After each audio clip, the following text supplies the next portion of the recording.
He has labored, he has suffered to lead his people into the land of freedom. Ladies and gentlemen, the NDC has always been suspicious that the stolen kits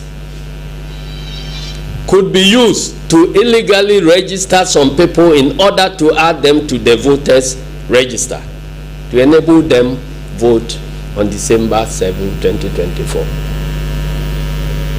That remains our suspicion, and that underlines all the precautionary measures we are trying to take to forestall that one and give everybody peace of mind, including the Electoral Commission and the new patriotic party that is in government.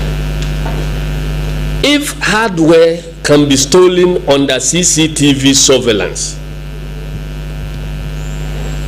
why not an activation code? We all know that in the past, the officers on the field were allowed to activate the registration kits. Today, as we speak to you, all that has been centralized. Faced with this imminent threat of a compromised voters register, we adopted a precautionary measure going into the limited registration exercise. And that is why the NDC tasked its registration agents across the country to record the serial numbers of all BVD kits that will be deployed by the Electoral Commission. And the logic is simple. You have so many registration kits. You claim some thief has stolen some of them, whose identity you refuse to disclose to us, so we can track them when we see them somewhere.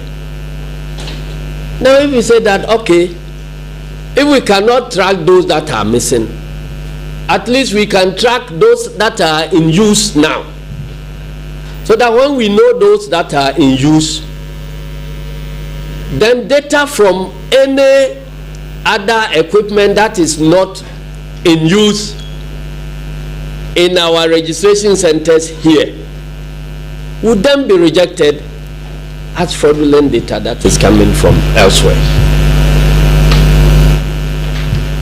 Now that too, you say no way, we will allow you to take the serial numbers and track the equipment that is being used in this country. What is the reason?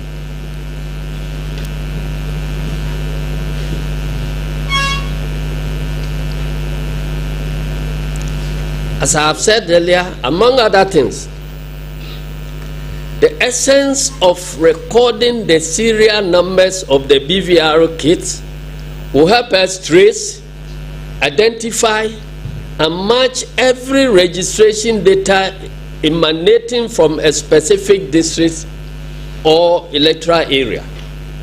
The serial numbers will also help us track all unauthorized personnel who operate the BVR kits in an electoral area.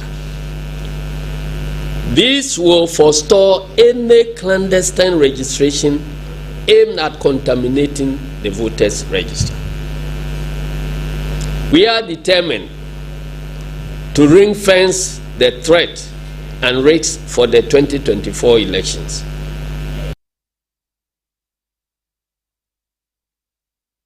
The NDC Women's Wing orientation and inauguration of the Working Committee of the Chobo constituency was held on Saturday, 5th May 2024 in Accra on the theme Mobilizing the Women in Building the Ghana We Want Together. In an interaction with the press, the National Women's Organizer of the party, Honorable Hannah Louise Abisiu, urged all and sundry to vote for the flag bearer, John Dramani Mahama, since his 24-hour economy initiative will help boost businesses and create jobs for the unemployed. What the Women Development Bank I won't say what the banner, yeah, the one bank store in the say, let me go over the yeah, to me about maybe we are need to make copy. Wow, we can never go now to make copy. Wow, we cake, we juice, what on yama, wow, we nam at all, wow, what on my actual in Jump by never. Tom Mahama, 24-hour economy, when Jam was Sunday man came back, but Jessica, we are trying to participating active. To the culture, so one country will be one country will be said. 24-hour economy, as it's raining and they said, the Bayer Juma 3 shifts, a Bemen Juma, or better we could do as enough for just a security service in Tia Macron, Spain, Juma, yet. Sunday, open back what a human and your home was sick at 2 night, you have to do the national. Obey here, 24-hour economy. Or the back of from Brown, and then can you never listen and also better swap? Said you who Meanwhile, a leading member of the women's wing of the party, Ethel Jifa Simmons, says the time has come for women to feel belong since the party chose a woman as its running mate. Of our program today, or the aim of the Women's Working Committee, is just to create the awareness for ladies, it's just to make our women feel involved in whatever we are doing, to create a space for them to be able to also work in the party, not just leaving everything to the men. As we all know, we have a woman as our running mate, so we are making our women feel belonged and not being left out. That is the main aim of the Women's Working Committee. The event was graced by high-profile dignitaries, including parliamentary candidate for Trobo constituency, Dr. John Ham, the national women's organizer of the NDC, Honorable Hannah Louisa Bisiu, leading member of the women's wing of the NDC in the Trobo constituency, Jemima Loguzuri, amongst others. For Pan-African Television, Daniel Kwabna Asari's report. Effect under our current dispensation is that the National Communications Authority, who by law or by statute is mandated to be a regulator of spectrum, does not have the responsibility by law to be the regulator of contents. Okay. The National Media Commission, under the 1992 Constitution, has been mandated to be the regulator of contents. And this is the scenario.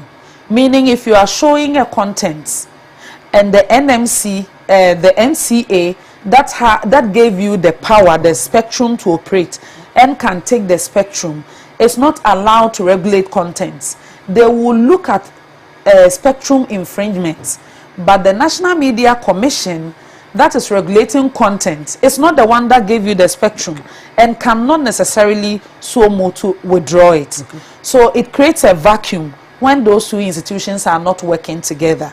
What the bill is seeking to do is to fix that vacuum or close it so that their mandates where we don't have to duplicate but have some amendments in the statutes permitting NCA to work, or where we can create an additional mandate under the broadcasting bill so that they can work together to sanitize the media space. They will do that. The bill is also heavy on the protection of children and minors, okay, and the kind of contents that are shown and when they are shown, and also on new media. We know in Ghana today all the statistics that I've given are related to traditional media, but the proliferation we have in the space, everybody can just take up a phone, create a YouTube channel, create a Facebook or TikTok channel and say, I'm broadcasting. And we don't even know whether bloggers are journalists or not. But maybe because of the systems we operate, we may not hold them to a similar standard. And then we don't have a legal dispensation that is also giving guidelines or just codifying something to take care of infringements in that space, apart from provisions in the Cyber Security Act and also Data Protection Act. So these are some of the issues that the broadcasting bill will be addressed. Okay. And I'm happy to announce that the final draft is ready. We did stakeholder engagement. We've done review of it somewhere last year. several engagements. We've taken inputs. The consultants have looked at it again. We've sent it to the Attorney General's office for advice. They have replied, and we are ready to lay. But of course, it's important to call the stakeholders back to make sure all the recommendations and the proposals that they brought were taken into consideration. Then we can approach the Communications Committee in Parliament that also has oversight responsibility over our ministry to look at the draft bill and then give us the blessing to initiate the necessary processes to lay it. Right, okay. Minister, we are very grateful to you this afternoon. Thank you so much for having me. Great. Thank you.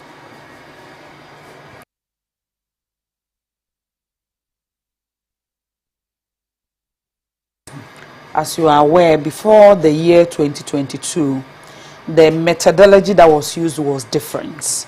They basically used to measure government's interaction with media practitioners and journalists and the conducive environment created by governments for the media practitioners to operate.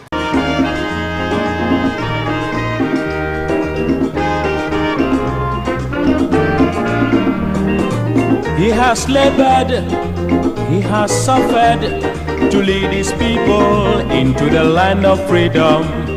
He is the Redeemer.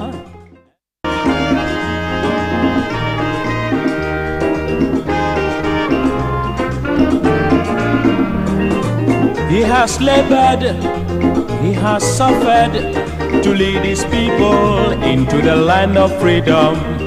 He is the Redeemer.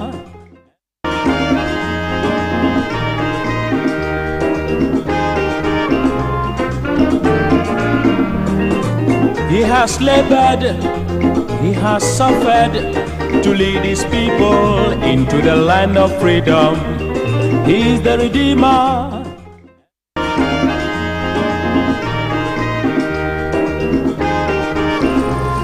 And thank you very much for choosing Pan-African Television and of course Radio Gold 90.5 FM. We're bringing you live the mother of all talk shows, Alhaji and Alhaji, live from the studios, the Dr. Kwame Nkrumah studios of Pan-African Television. Today is a Saturday morning and we are happy to be in your homes, in your cars, or however you are listening to us. I am Sena Numbo, and of course today we're discussing three issues as always. First one, President Akufo-Addo says he wants his legacy to be protected. And the best person to protect his legacy is someone he's worked with for so long. And he's sure that person will protect his legacy. That's Dr. Mahamudu Bawumia. As for John Mahama, ever since he entered into office, anything he has done, John Mahama has criticized. So he's sure that John Mahama will not protect his legacy. So Ghanaians should not vote for him.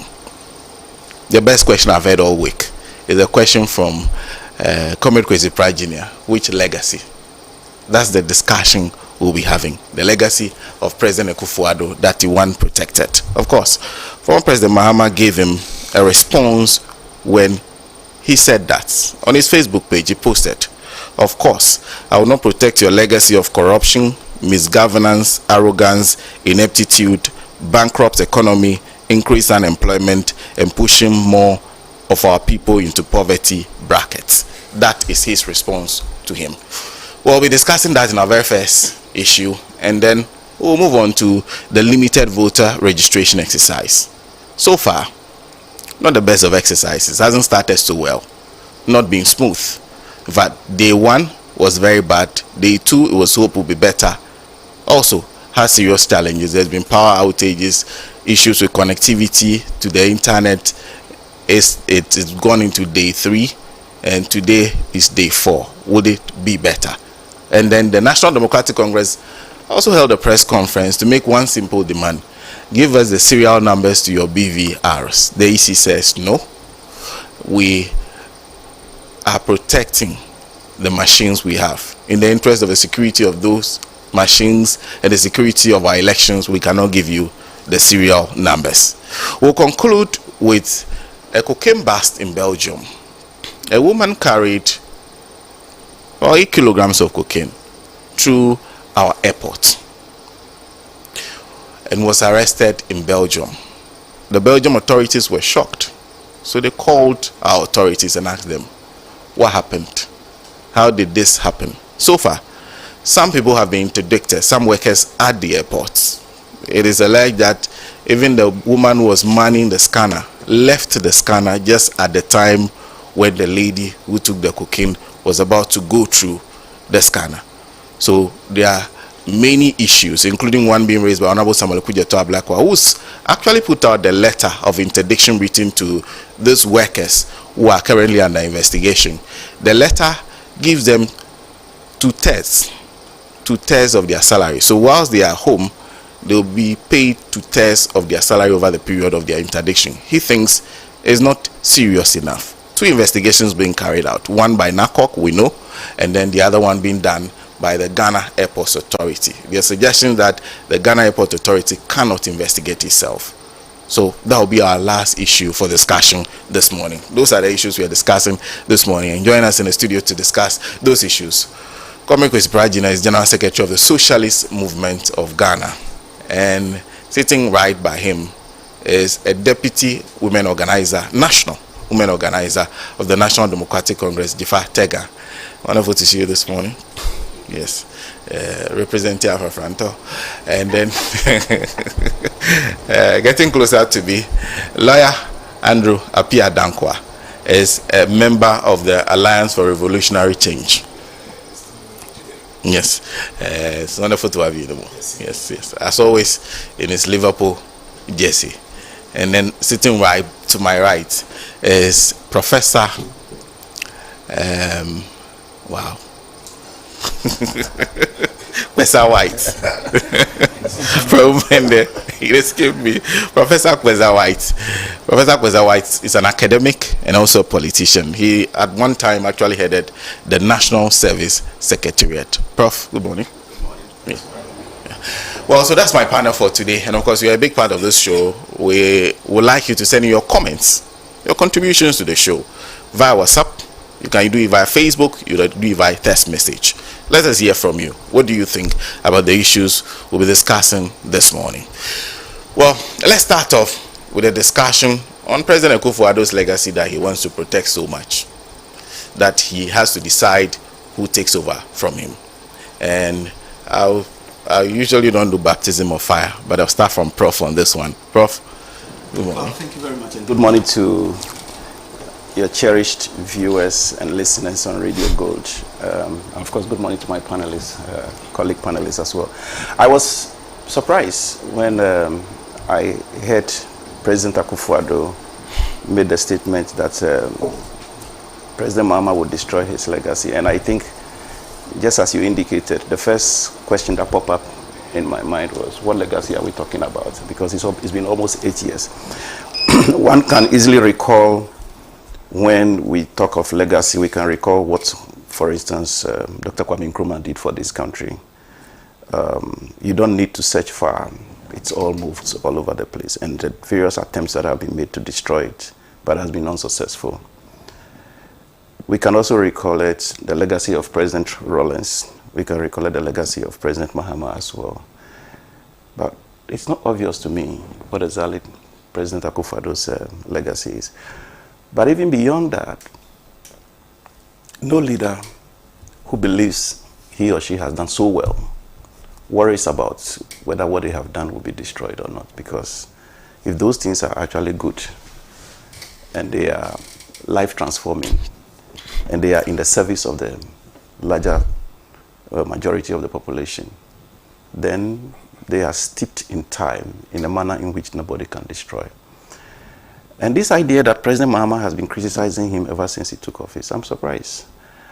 I think that, and I think it's obvious to everybody now, that if for nothing at all, President Mahama has been the one who has been unfairly treated within the larger scope of our democracy in terms of the kinds of things that were said about him, most of which, in fact, perhaps all of which were manufactured, thrown at him in the spirit of propaganda, repeated several times to the extent that they virtually get the public believing them. And then, of course, the decision of the public eventually was to give Akufo-Addo and his team the opportunity. Now, with hindsight, across the country, it doesn't matter where, across the regions, people are asking what exactly went wrong. And the reason they are asking that is because in the last 7 to 8 years, this country has been subjected to the most cruelest of system of governance that we have seen, from the point of view of the economy, from the point of view of governance, and so on and so forth. So what legacy are we talking about? Is it a CD moving from 3 point something to now I'm hearing 15 that we are talking about? That needs to be protected. Is it a mass unemployment that is confronting our young people in the country that needs to be protected? Is it the uncompleted, SHS buildings that are scattered across the country that needs to be protected? Or it is the various scandals ranging from PDS to SML and so on and so forth that needs to be protected. So one gets a sense that it is rather the fear of the possibility of President Mahama activating the not the rules, but activating or initiating actions to ensure that what went wrong is righted. That is making President Akufo-Addo make the kind of comments he's making. And I am worried, especially not only in the context of this particular comment, but his more recent comments suggesting that he will not hand over power to anybody except the person that he feels comfortable with. This is something that is relatively recent in our democratic dispensation. People run for office, they serve their term, they leave, the citizens choose who they want again. And then if you have any legacy, like I said, if it is in the interest of the people, it gets to remain. If it is not worth protecting, it fizzles out. Look at all the things that have been done to Kwame Nkrumah, from the pulling down of his statues, burning his books, and destruction of anything that is possibly in Nkrumah. Yet today, across the political divide, even when they are pretending, everybody gravitate back to say he was the best, he left the best legacy for us. So I will advise President Akufo-Addo, that is, if I qualify to advise him, that he should focus on making the transition from a president in his dying years of being in office to a former president. And that would mean that he should be making a transition to a statesman whose language, posture, and appeal should cut across all the political divide, rather than, taking this rigid partisan stand or position that suggests that I'm going to hand over to my own party no matter what the case may be. He doesn't have to decide that. It is the Ghanaian people who will decide that. And my wish and prayer is that he will do nothing untoward to interfere in that particular process, because we all have a responsibility to protect the peace, safeguard our country, and protect the democracy that we have. Thank you, Prof. Well, that's Professor Michael Kwesawai starting off the discussion for us. I will jump right to lawyer. Lawyer. Senator, congratulations. Last week was the beginning of the new center. Your life will never be the same. So welcome to the club, and hopefully it will be the beginning of many years of happy life together with your wife. Let me wish Prof good morning. Good morning. Pleasure to be in your company. Thank you. I can see my sister wants to make an announcement.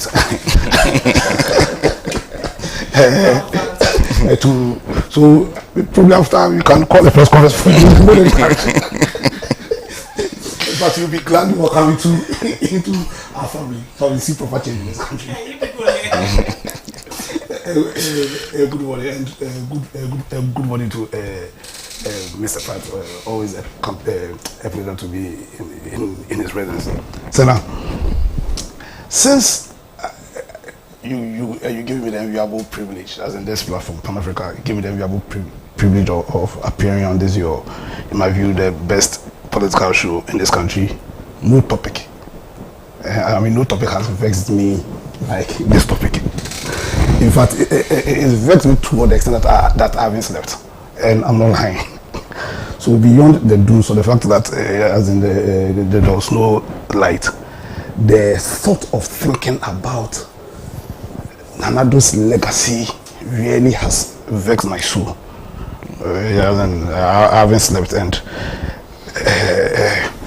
I hope I can put into words what I'm really feeling inside, because it's been 7 years of unbelievable, terrible leadership. As in, there's no better way of putting it. As in, the presidency has been reduced and depraved, as in to such an extent that I don't know, as a very petty extent that I'm here, and when Arado speaks about his legacy, I'm confused. Is it the legacy that let's say Prof attempted to talk about or spoke about, or is it the legacy that has been beautifully put in the Jeopardy book? I don't know which is which. Because personally, he could have his own legacy, as in because he could have his own purpose for which he became president, and he haven't pursued the agenda. Probably when he was talking about Mahama coming to destroy his legacy, and mind is all in Mahama that he should be concerned about. I can bet you that should Alan Chamate become president, or anybody who loves this country for that matter, when that person becomes the president, the person has no choice than to deliberately break down some of the devilish legacies Nanado has left us.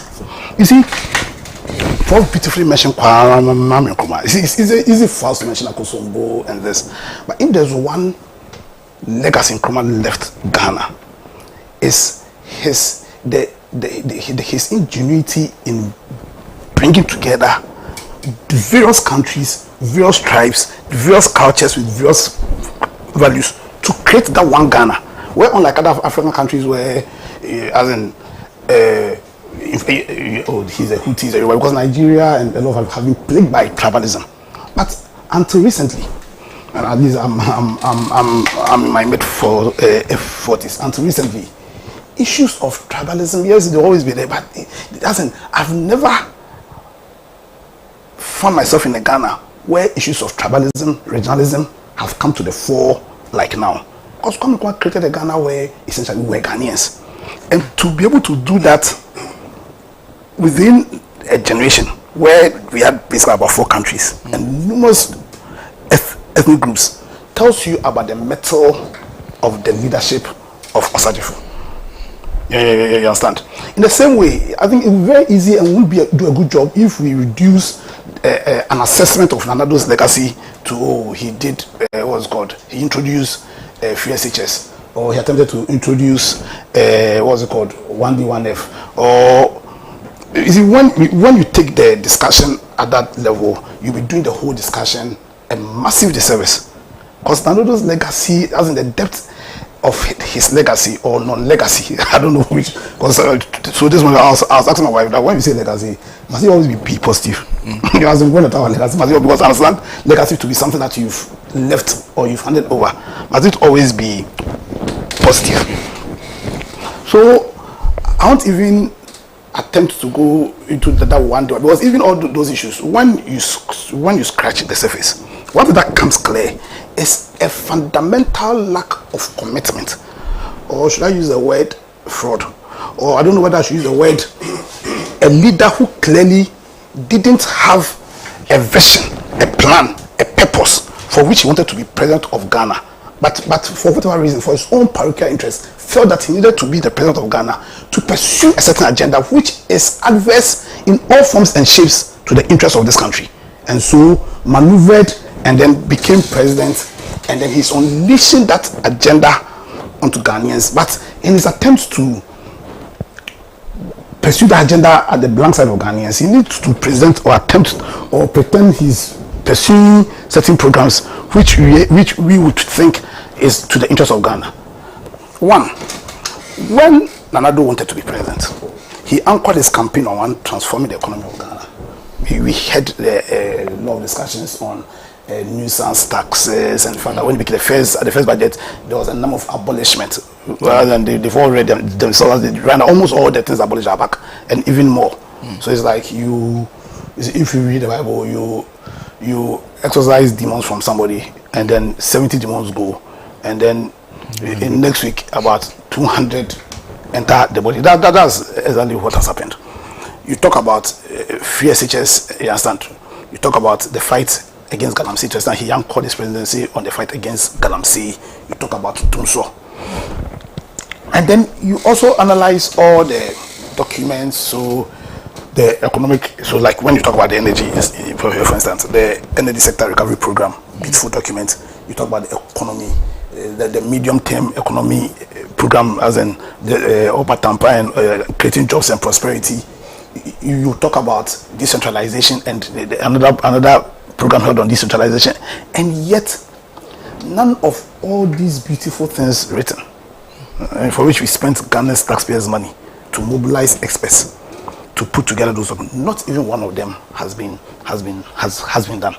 Because can you say that we have a decentralized system? We do not. Can you say that the economy is transformed? Because you take a fantastic policy like the 1D1F.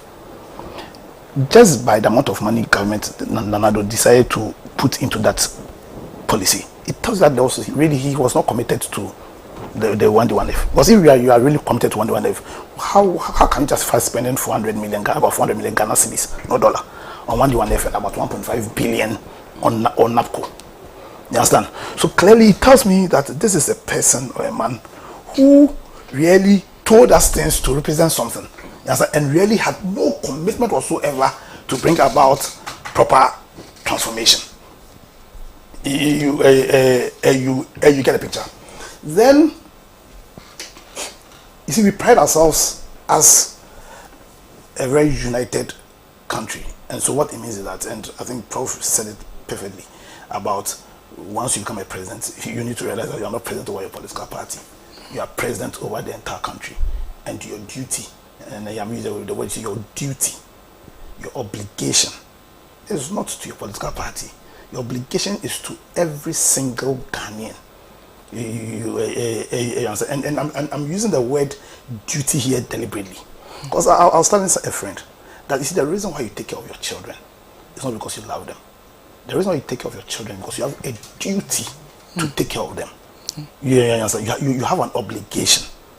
Now, and see, and that duty, you must not only do that duty, but you must be seen and perceived to be doing that duty. So where you have a president, it's the president of the country, who does not have any qualms going around the country, telling in the midst of this shambolic leadership and lack of development in our country, has no qualms, indeed has the cockroach audacity to look into the eyes of people and tell them that I did not bring the development here because you did not vote for my MP.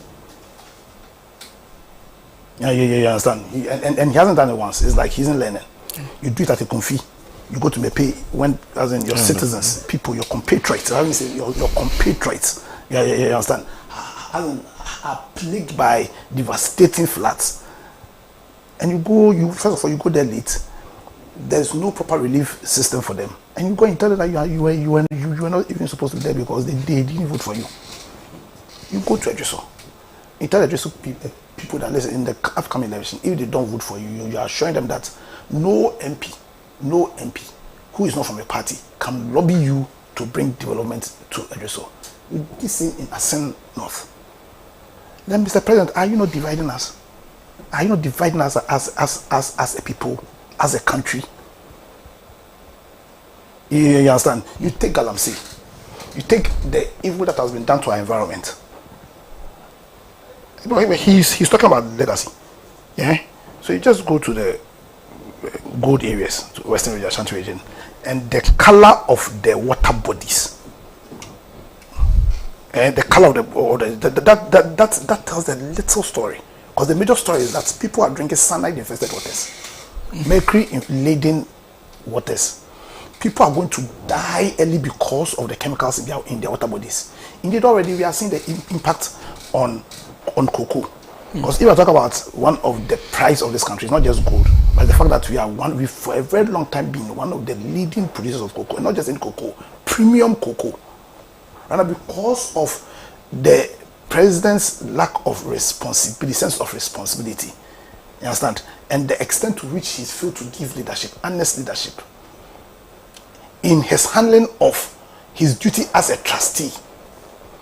Because you see, when the Constitution created in the president a trust, well, there are so many duties that the Constitution gave the president. But there's a reason why, when it came to the natural resources of this country and the environment of this country, the Constitution thought that it needed to create in the president a trust as the biggest kind of obligation or job duty that can be given you. And he flunked it. He deliberately flunked it. Show no commitment. When your minister of environment has done a report, you hide that report for close to a year. Absolutely no commitment. And he's talking about legacy. He's talking about legacy here. Senna, that's why I'm asking the question. When Nanado was talking about the legacy, which legacy was he really speaking about? Which legacy was he really speaking about? Because the breakdown in law and order in this country, and it began from the very first year of his term. The very first year of his term, when people in his party felt that they had the power to go and haul an appointee of the president from office. Indeed, felt that they could haul a judge or prevent justice from being dispensed.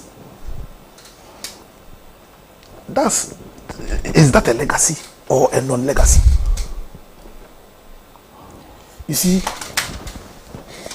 for me, we have seen clearly a president who I'm convinced beyond all shade of doubt that his commitment, the purpose for which he wanted to become president and has become president, was not because he felt that he could add anything of value to the lives of the people of Ghana. Because you take the economy, you take the fact that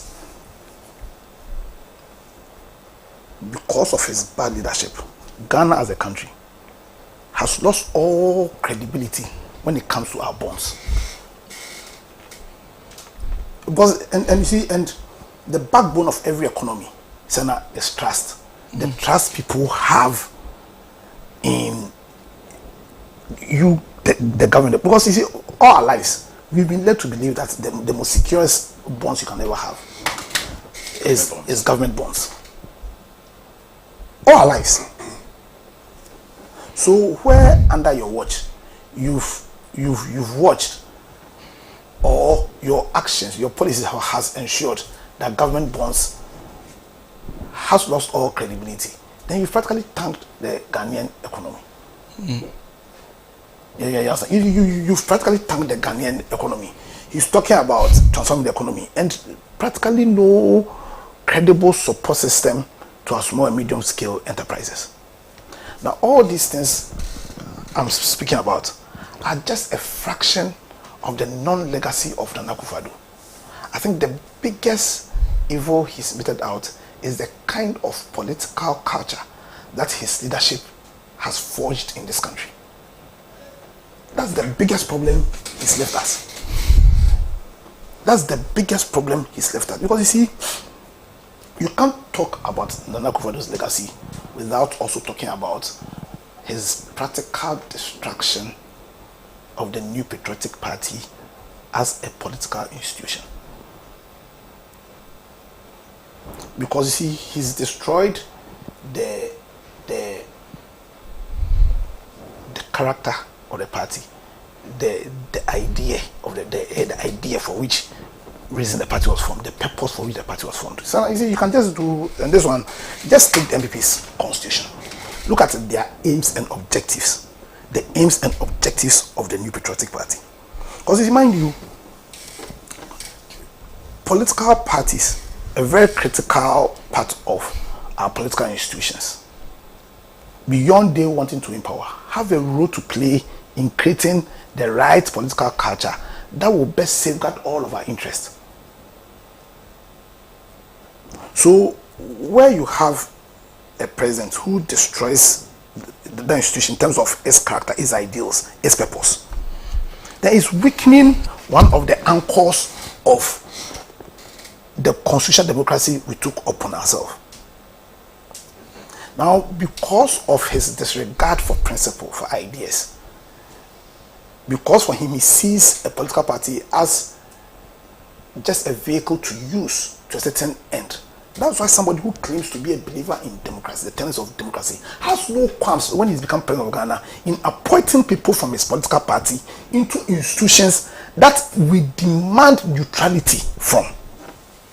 And where you're president of Ghana, it is your duty to protect the integrity of those institutions. Because you are not only a leader of your party, you are the president, the leader of Ghana. So you have a president who's appointed, and who's appointed people who are known to be MPP members into the AC. The fact that the MPP party itself did not oppose those actions of the president, because there's this culture in Ghana which seems to dictate that where a leader or a president, it comes from a party that you sponsored, you must defend every single act that that person does. But you have, you yourself as a political party, you have your objects. You understand? And very central to your objects as a political party is to see the overall growth of constitutional democracy in this Ghana. You go and check the MPP's constitution, and that object is there. But because the president, as leader of the party, first of all, weakened the party people did not see the sense in opposing the president when he took steps that essentially weakened what's it called, the democracy we have in this country. That legacy, and so all these devilish legacies of destroying the very character, ideal, political culture, because he's the fifth president of Ghana. I can say in all sincerity, myself, I didn't vote for J.J. Rawlings. I voted for I started voting in 2000. I voted for President Kufuor. You understand? But J.J. Rawlings, we've had situations where people who are leaders have led this country. No leader is perfect. You understand? So we've had people who are genuine, who are leaders, who make genuine mistakes, who obviously it is partisan politics, so they will have their own issues. But our fifth president is somebody who is not a leader, who wanted to be president, but is not a leader. You understand? So he doesn't seem to understand the burden on him as the leader of Ghana. He still thinks like he is a mere partisan person. But you are the president of Ghana. You are the leader of Ghana. He sees leadership as positional. So he has no, as in law, there's something you say, you can't give what you don't have. So the problem we're having, and the reason why we have these devilish legacies, which at all costs must be destroyed, because we must take responsibility as a people to attend this negative political culture he's created. See, when you have people like the road minister, who also has the qualms to repeat what the president said, that no independent candidate, so essentially nobody who is not from a party can come and lobby me to fulfill my obligation to the citizens of Ghana. Because we just didn't give you power. There's a reason why we all give you power. We give you power to serve. Yeah, I understand. So, Senna, Nana Addo has led a very terrible legacy. But I think if I want to be positive, then the positive legacy he's left us is to show us clearly what can befall all of us when we vote for somebody who has no business being in leadership, who doesn't understand the fundamental tenets of leadership, who doesn't understand that to serve is to give of yourself and not to take. You understand? And he doesn't understand it because he's not a leader. You understand? In fact, there's a statement that those of you who watch Game of Thrones said, and I can't, but that where a king goes around telling everybody that I am a king, then he's no king at all. So when you have a president who does not miss a chance to tell everybody who the president of Ghana is, because he's no leader. And that's why he does not understand that to lead is to serve. And that's why he can look into the eyes of our chiefs and insult our local authority institution like he's done. An institution that our constitution felt the need to even to guarantee it in a, and see a chief and tell him and point to him that who should get up between the two of us. But he's not a leader. But I'm saying that there's a positive. And the positive is that right now we have a clear evidence of what a non-leader can do to our country, to every aspect of our country, be it the environment, be it the economics, be it the culture in our country, be it law and order. There is a situation where police people can kill, a military man can kill, people can kill a military man in the police, in front of the police station, and nothing, where right now there's an issue going between Iyoko, Office of the Special Prosecution and Police, in respect of a certain one sister at public cause. The president already prejudiced their investigation with that unnecessary letter he wrote. And so right now, Iyoko, it's like clearly they are so confused as to how to hide or protect somebody who's clearly violated the laws of this land, who is also depraving public office. Because beyond everything, your duty is also to set a very high bar. You understand? So right now, Ghanaians, we know what can befall our country in all forms and shapes. In terms of the moral and the spirit of this country, where we vote for a non-leader, where we vote for somebody whose purpose for why he wanted the presidency was not to serve our country, but to advance a certain personal agenda. An agenda which clearly is in a certain book, Japadier, which strangely, almost everything in that book is being unraveled in front of us day in, day out. So I'm very convinced that the legacy Nanado is talking about is not the legacy we think we are talking about, but it's the legacy in the Japadier book. The fact that he's managed to capture the party, MPP party right now, to use them for whatever he wishes, he and his successors. And an attempt to also capture the country. Already that's the legacy he's talking about. It is the duty of all Ghanaians, if we love our country. Because for me, he's waging a war against Ghana. Because if anybody advances an agenda which is adverse to the agenda of this country, which is adverse to the interest, the collective interest of the people of Ghana, then really what he's doing is to wage a war against the country. And it is the duty of every Ghanaian, irrespective of your tribe, irrespective of your ethnic group, irrespective of your political party, to stand and defend the integrity of this country.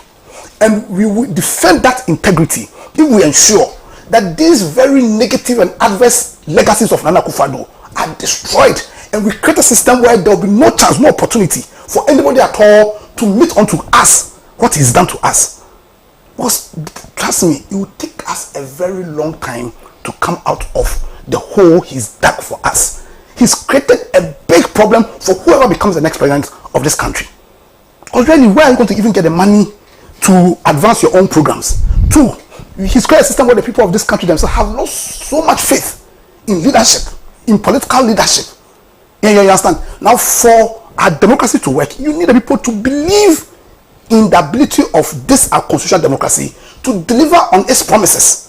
And he's destroyed the environment. Right now, but right now, people's lives are at risk because we have somebody whose interest, whose agenda, whose purpose was not really to advance a program that will protect all of our interests. You understand? So he thinks his problem is Mama. His problem isn't Mama. His problem is the common man on the streets of Jolu, the common man in Kejetia, the common man in Paga, the people across the length and breadth of this country. We are his problem, because it is our duty. For me, it's our duty to ensure that this legacy does not stand, and it won't stand, because nobody can think that he's more Ghanaian or he owns Ghana, and because of it, he used the power that we have given him to create some royal family. It is not going to happen. It ain't happening. So I'll call on Ghanaians that 2024 is not like any other election. What we are faced with and allow me to use that word, the enemy we are faced with. Because having done all this, he said that his next job, and he said this almost more than a year, sometime last year in August, he said it clearly that he can't solve our problems. So then why didn't he resign? Then he added that the job that he has left to do is to ensure that His Excellency Dr. Mahmoud Bawumia becomes the next president of Ghana. I'd have had no issues with it if Dr. Bawumia had some special leadership skill. I'd have had no issue with it if Dr. Bawumia has some fantastic credibility. But you are talking about somebody who I can only compare to what we call Abu Samna. I don't know if you know Abu Samna. What we call don't touch me. And you know clearly this man does not have what it takes to lead this country. I mean, he doesn't see like some kid. You understand? This man who clearly, as in one of his said what, he ensured that the natural resources of Ghana are 100% owned by Ghana. Why do we not own 100% the mineral resources in this country? So clearly when somebody is giving the presidency and that he make sure we own 100%, he doesn't even understand what he's talking about. He doesn't even understand the regime here. Somebody who clearly in his own statement said that he was tasked to transform the economy of this country. And what did he do? He even tanked the economy more. Somebody who said that you can do all the propaganda you want. If the exchange rate, right now the exchange rate is almost 15. What moral justification can you have to have somebody like him as president? But no, he's the only person he believes can protect and perpetuate this devilish agenda against our country. And it is our collective duty as Ghanaians to ensure that that legacy sees no light of day by ensuring that His Excellency Dr. Mahmoud Bawumia does not become the president of Ghana. And that instead, the person who has put forward a comprehensive program, a program that will ultimately, first of all, whose focus is to bring together all Ghanaians. Insofar as your commitment is towards the interest of this country, it doesn't matter your tribe, it doesn't matter your political party. Once you have a commitment in seeing a better Ghana, then you have a room in its leadership. And beyond that, creating that unity and a nation of one people has also advanced a comprehensive program which will ultimately lead to the transformation of our economy. Transform agriculture, transform industry. You understand? That person is Honorable Alan John Kochu Chemantin. Let us throw our support behind him, and I can show you that that legacy will be destroyed. So it's not just John Mahama. It's not just John Mahama who is his problem. Alan is his problem. I am his problem. I'm sure Prof is your problem. I'm sure it's your problem. My sister very soon to be coming after Fanto. I'm sure you are his problem. Every single person who loves this country is a problem to Nana Addo because his legacy won't stand. Thank you. Thank you. Thank you very much, lawyer and Rapia Dankwa. So we are discussing President Akufo-Addo's suggestion that if you vote for former President Mahama, he would destroy his legacy. The person he prefers is Dr. Mahamudu Bawumia. Question is which legacy? Anyway, a few messages from me before I go to Jafar. Tafaina Marian says, in fact, I will be most happy if I see President Mahama destroy President Akufo-Addo's legacy. Because if any leader allows Akufo-Addo's legacies to stay, then Ghana will go down the drain. Because his legacy will never move this country forward. His legacy is full of incompetence, corruption, nepotism, broad daylight, thievery by government officials ensuring arrogance of power. Nana does not have any good legacy, therefore he should just go before he destroys everything. And thank you very much. There's also this one says, Senna, I want to thank Alan for breaking away from the MPP to bring out the real men in his followers, like lawyer. There's also Vision from Tamale, who says, good morning to you and the panelists. The MPP have completely been defeated by anything they promise to Ghanaians, and so for them to think of legacies is an absolute frustration. This particular party called New Patriotic Party in actuality New Problems Party in reality, because they never have the country at heart at all. What they think is how they can milk the state to enrich themselves. 2024 polls will determine the number of patriotic citizens we have in Ghana. Thank you very much for sending that message. Mystic from Gomoa West says, if we cannot still see that this country is in a terrible doom and we have no time to waste but to rescue her, then we are nothing but living dead. Vampires have engulfed this country, and the earlier we terminate the activities, the better it will be for us. Thank you, Mystic, for that message. There's Seidu John Paul, who says, Nana Addo must prepare, make ready his handing over notes, because he will soon be sent out with his Bawumia. They have long played with our destinies, left no legacy but for him to sink millions of dollars into a hole in the name of building a cathedral for Jesus and sleeping in the public. I strongly believe that GM will lead Ghana again as president, for posterity has done the campaign for him, bringing him to a spotlight his good works for the many Ghanaians who thought he was a devil and misunderstood him. Hashtag Ghana deserves better. Hashtag Ghana must be saved. Thank you very much for that message. Some more. This one is from Salam Ben Nuhu, Combat, inside of Insu South, who says, what legacy is President Akufo-Addo talking about? The PDS scandal, a Japan scandal, Australia visa scandal. The economy has built within 18 months in office, or the rampant corruption relating to his family and friends. The well-orchestrated propaganda against GM worked in 2016 and 2020. The strategy had long expired and won't work today. The smear campaign and character assassination won't fly. This is 2024. Okay. Thank you very much for that message. This one is Senator. President Nana has succeeded in turning the Jubilee House into a paramount chief's palace. So, do you think JM will be prepared to preserve such a bad legacy when voted to power? Of course, no. Some more.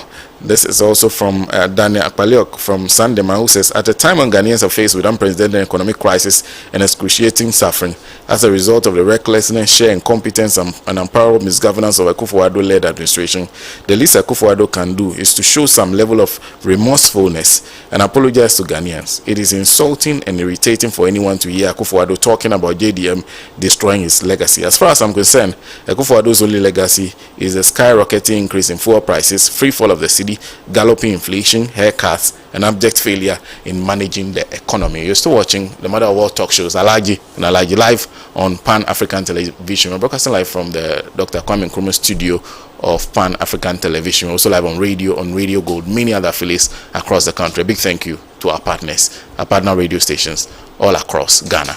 Jifa. Sena, good morning once again to my fellow panelists and to you, latest husband in town. Right? So whilst you were reading the messages, I was chit-chatting with my Afafanto brother here, and I want him to know that I cannot join Afafanto, unfortunately, because I belong to a party that is overly competent and can take the mantle ahead. So I would rather advise him, since he really has Ghana at heart, to come and join hands with us so that we do what is necessary for Ghana, because the idea is that both of us have the same goal, transforming Ghana into a better place. So come and join the many of us, rather than wasting your time as the few of you guys. I also share in my brother's sentiment when I say that I'm outraged. Sometimes you hear certain things and you can let go, and then there are things you hear and like, what food did he eat to make him talk like that? Or where did he sleep? In our local settings, you did not sleep on a pillow, because sometimes you say things that becomes a shocker for people to hear, that this man, despite everything that is going on in this country, will talk about legacy. However, you also have to understand that, there are negative and positive legacies. Somebody can be ruthless. There are certain countries that had ruthless dictators, and there was a certain legacy that they are still living. It's all about asking what exactly legacy means. So it's someone's impact, contribution towards a society that may have made an impact to a people or an individual, whether negative or positive. But I beg to differ, and I stand to be corrected by Akufo-Addo himself to tell me whether he didn't mean positive. I know that he didn't mean positive. I want to assume that he meant negative, but I think all of us on this panel, including you, will agree that he probably meant a positive legacy that he has left behind. You see, my pain is that there are a lot of things, there are some weak minds who still have a certain problem with my flag bearer and former president JM, that he is too blunt. He will say the truth as it is and really doesn't care to sugarcoat issues. And that is what he has been. I think that is a very clear example is how he has replied the current president now. Now you ask me that, what is the whole implication of this legacy issue? Is that I have done good, and somebody will come in and push it away. Now I have to tell you that when the issues of free SHS came up, There was a whole year that people were saying NDC will come to collapse PSHS when we come to power, because everybody knows that we are coming to power. JM came out, His Excellency John Dramani Mahama came out boldly and said that no, this is a baby of 2016-2015 that was spearheaded by the current running mate of the flag bearer, Professor Jena Opoku-Agyeman. It is something I have believed in. I said it was going to be progressive, looking at the state of the country, our resources, and who needs it as to who doesn't need it. It's going to be progressive. So this is a baby I believed in. I am not coming to destroy it. At the time, as blunt as he is, he told you that this is something I will protect and even improve upon when I come to power.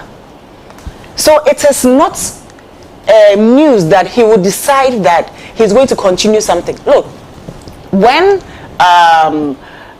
we took over, NDC took over from Kufuor, I can tell you how steadily we protected the free health insurance scheme.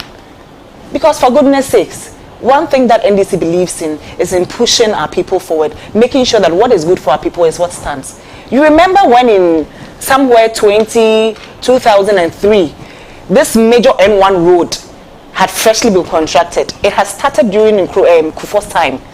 And that day, historically, our president at the time, that was Professor John Evans Atamils, called on John Adjei Kufuor to come so that they cut the sword, yes, they inaugurate the road or whatever it is called together, to commission the road together. It was historic because there are presidents who are so petty, they won't think of that. But he was like, no, let's do it together. Today we have several projects in Accra and Ghana, like the Kumasi Airport, like the Terminal 3 Airport, that in fact, like the Legon Hospital, the UG Hospital, that were commissioned and brought up by JM out of pettiness. They don't even want the public to hear that it's being operated. You remember during COVID, people were sneaking in to be treated. When Terminal 3 was opened, it had to be used, and they were like, no, we'll investigate because the money doesn't add up. Tomorrow, or should I say in June, I hear the Kumasi Airport will be opened. Let's see what will happen. I'm telling all this because JM is a man that believes that, look, when you start it and it is good, I will continue. I will not destroy whatever legacy you are talking about, if it is good. Now you come back and then ask, what legacy is Akufo-Addo talking about? Because I'm talking about my flag bearer's response, that I will not protect these fraudulent deals that you have done, that I will not protect these criminal acts of your government, that I will not protect these insensitive ideas and plans that you have been putting in place since 2016 December till date. You ask yourself, which are the fraudulent ones? PDS scandal that we screamed about and said that this deal is wrong. This deal is wrong. They went ahead with it and eventually they realized that no, we can't keep up with it with a straight face. And they had to pull it back. A fraudulent deal like the National Cathedral, any sensible human being who has the country at heart, and I am a Christian, a lot of people are Christians, whether I am a staunch Christian or not, if it is bad, it is bad. Whether it was a mosque or it was a church, whatever it is, breaking down government bungalows that millions have been spent on, millions of taxpayers' money, breaking down government bungalows to dig a hole and spend millions of dollars wasted on just a hole. These are the legacies that he's talking about. Our government, when we come to power, is not going to support this National Cathedral. And really, we do not care about anybody who thinks otherwise, because I believe that anybody who has the country at heart knows that churches are in abundance in Ghana. If not for anything at all, churches are even more than factories in Ghana here. And so the last thing that we may need right now is a cathedral. Because if we want to meet as a nation, we can really go and settle any of the Dag Heward Mills and Duncan Williams Cathedral, and they would willingly let us have it if we need to. These are the fraudulent deals that he is talking about. We are talking about legacies of protecting and stealing the government lands that NDC have over the years protected, like the lands in airports, several strategic places, the lands in cantonments that have been illegally and ridiculously sold off cheap to individuals who are selfish and motivated by greed. That is the legacy Akufo-Addo is scared that Mahama won't protect. That government bungalows in northern region and several parts are being sold off as cheap as 5,000 Ghana cedis per bungalow. Ridiculously auctioned. This is the legacy that Akufo-Addo is scared that my flag bearer won't protect when he comes to power. That criminals like Cecilia Dapa are being protected openly and defended by the government. Criminals like Cecilia Dapa. Well, let me, for the safety of Pan-African TV, that people who are assumed alleged criminals like Cecilia Dapa, I think that is accepted by law. But we all know what is the truth. And I'm glad to say that some of the things that I utter here, even if I not say it, or should I say I sugarcoat it, or should I say suppress the tone, people know in their hearts that this is what's going on. This is the legacy that Akufo-Addo is scared that my president is not going to protect. It's unfortunate that you look at several of these deals and then you wonder, what is the country going into? Because the mere presence of Baumia on the ballot sheet on December 2024 and his interest in contesting is because there's a cabal in MPP who want to protect the criminal activities that are laid down, that they know that once JM comes to power, is going to uproot all these, investigate and prosecute them. Baumia's presence as flag bearer of the MPP today is to protect thievery, is to protect theft, is to protect criminal activities that would have been or will be prosecuted when NDC comes to power. It is not going to be possible. Senna, it is unfortunate and it's never going to be possible that we go into the next government thinking that anybody whatsoever is going to protect Akufo-Addo. We are looking at legacies of lies when you come out and tell us that Dumso has been solved. There is no problem again. Any problem that comes up is a local problem. A whole president comes out to make such a statement. When my brother here couldn't sleep this night because apparently he was in Dumso throughout. Still Dumso. Looking at the fact that this Dumso crisis that we are experiencing is as a result of negligence towards the power sector. Because it has been established that every government that comes into power has to make a very significant contribution into the power sector so that it doesn't accumulate and then falls down on us. This is the kind of legacy he's talking about. Legacy of uncontrollable borrowing. Legacy of taxing everything. Legacy of basically squeezing Ghanaians dry. Because when you listen to how there was e-levy, there is e-levy, you listen to how we have borrowed and we have nothing else to borrow, and people even attempt deals like Ejapa just to drain us and milk us of everything, to the extent that the little royalties that we have, everything that we look around and we can touch, we are either selling or putting down as mortgage to get money. And looting and sharing. Legacy of stealing and opening huge companies and suppressing people. Legacy of suppressing media agents or the media, where we've had journalists that have died. Nothing has been done about it. We have people that have died wrongfully in elections. Nothing has even been said about it. Legacy of insensitivity. Senna, it is terrible. It is really pathetic.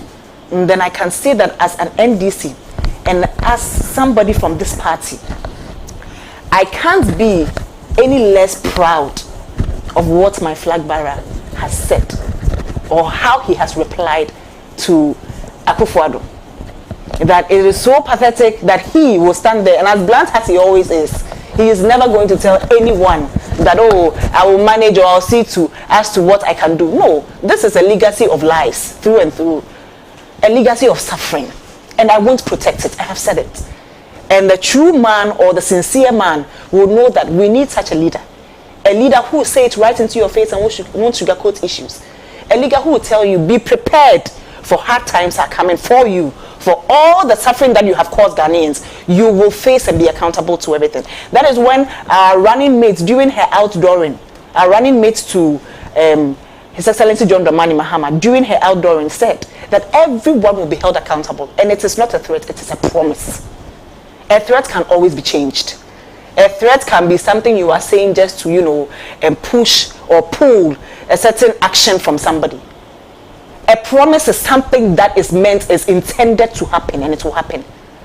And we have people who have said, maybe out of pain, but have seriously said, like Kennedy Japan of the NPP, that on the day that NDC comes to power and John Dramani Mahama is sworn as president of the Republic of Ghana, when we are ready to prosecute and go after all those that have looted government money, he will point fingers.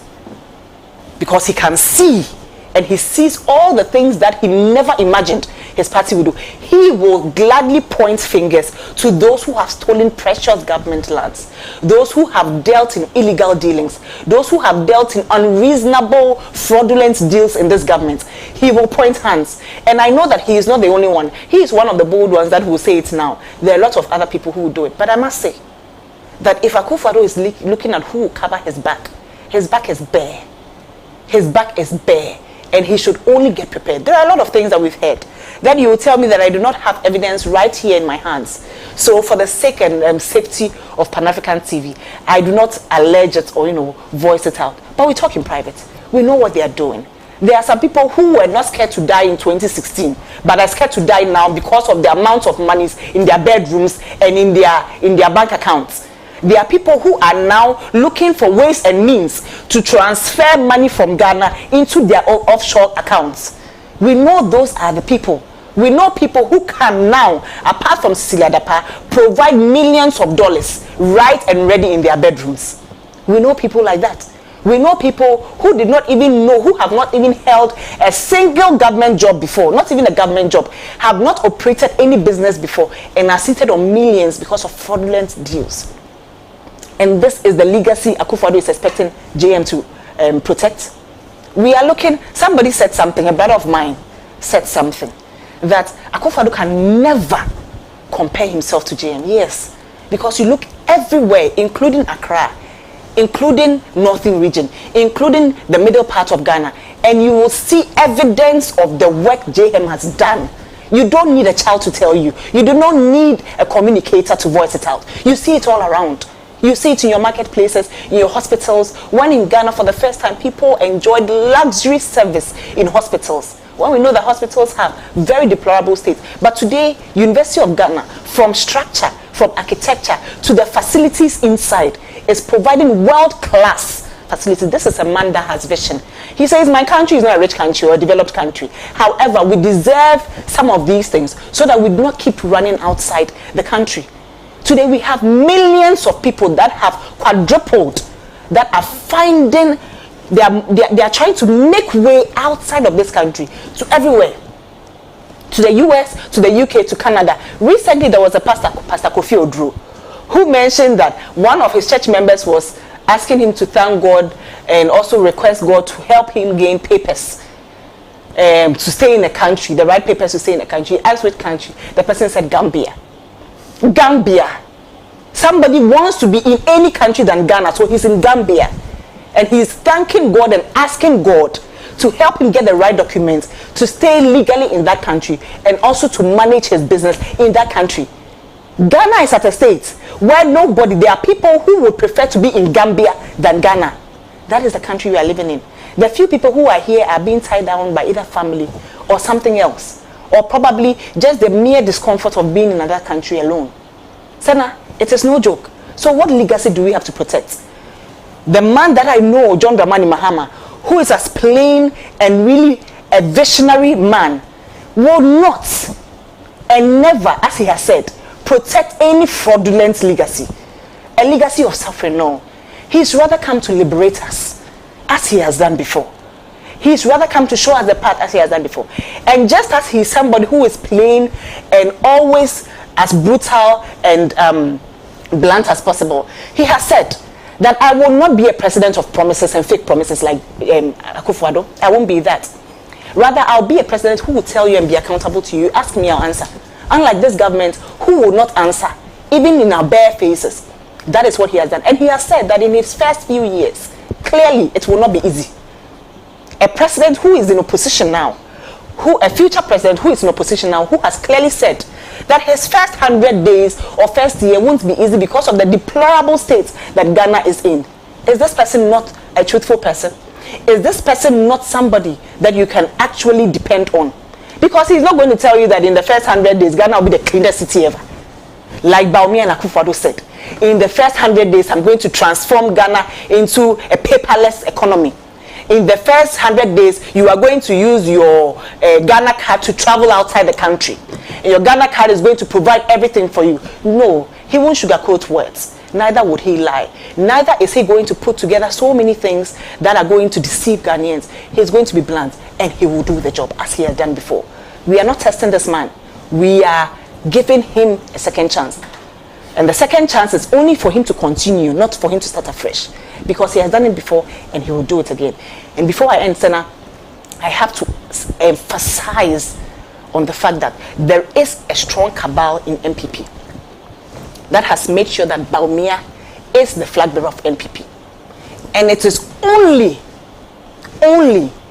to protect the horrible and deplorable legacy of Akufo-Addo, and to cover up all their schemes, because they are shivering in fear at the possibilities of what can happen when JM, not if, when JM becomes the president of Ghana come 2024 December. And so it's something that I want Ghanaians to envision, to understand, that this mate has nothing to offer. As when all blame came, he pushed it on his driver, and now says that Mumfa steer ne mame. I saw on the last note, I saw that he went to the Techiman or something, and they gave him a plastic steer.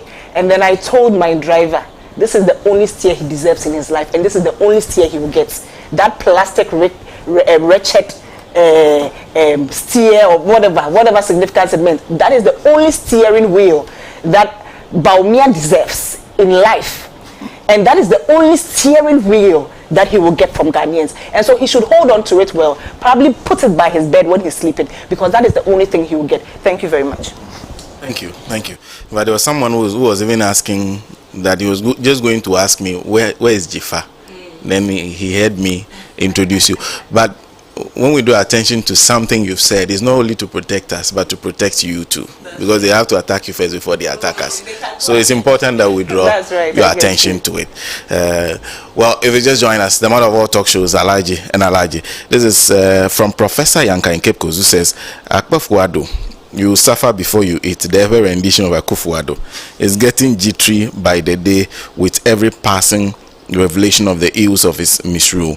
This is what is making him to reveal his real preoccupations in his recent reckless pronouncement. I'm not really sure that senility is the reason, as some seek to portray. This pronouncement projects the evil machinations that have been hatched in his brain over time. And then let me read Dr. Akofa Segbefia, who also says, I believe that the parties demanding serial numbers of EC's BVDs have a case. If I post anything on the internet, the origin can be traced to me through the serial number of my phone or my computer. Now, in the case of our electoral commission, if strange data is transmitted which raises doubt, the serial number of the originating machine will show if it's from EC or rogue BVD. We'll come to that discussion. Come here, Pratt.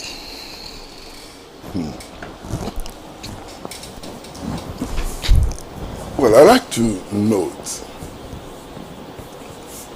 that public commentators over the last week have sanitized the statement made by President Nana Addo Dankwa Akufo-Addo, because they've reduced it to whether or not he has a legacy and whether or not that legacy should be protected.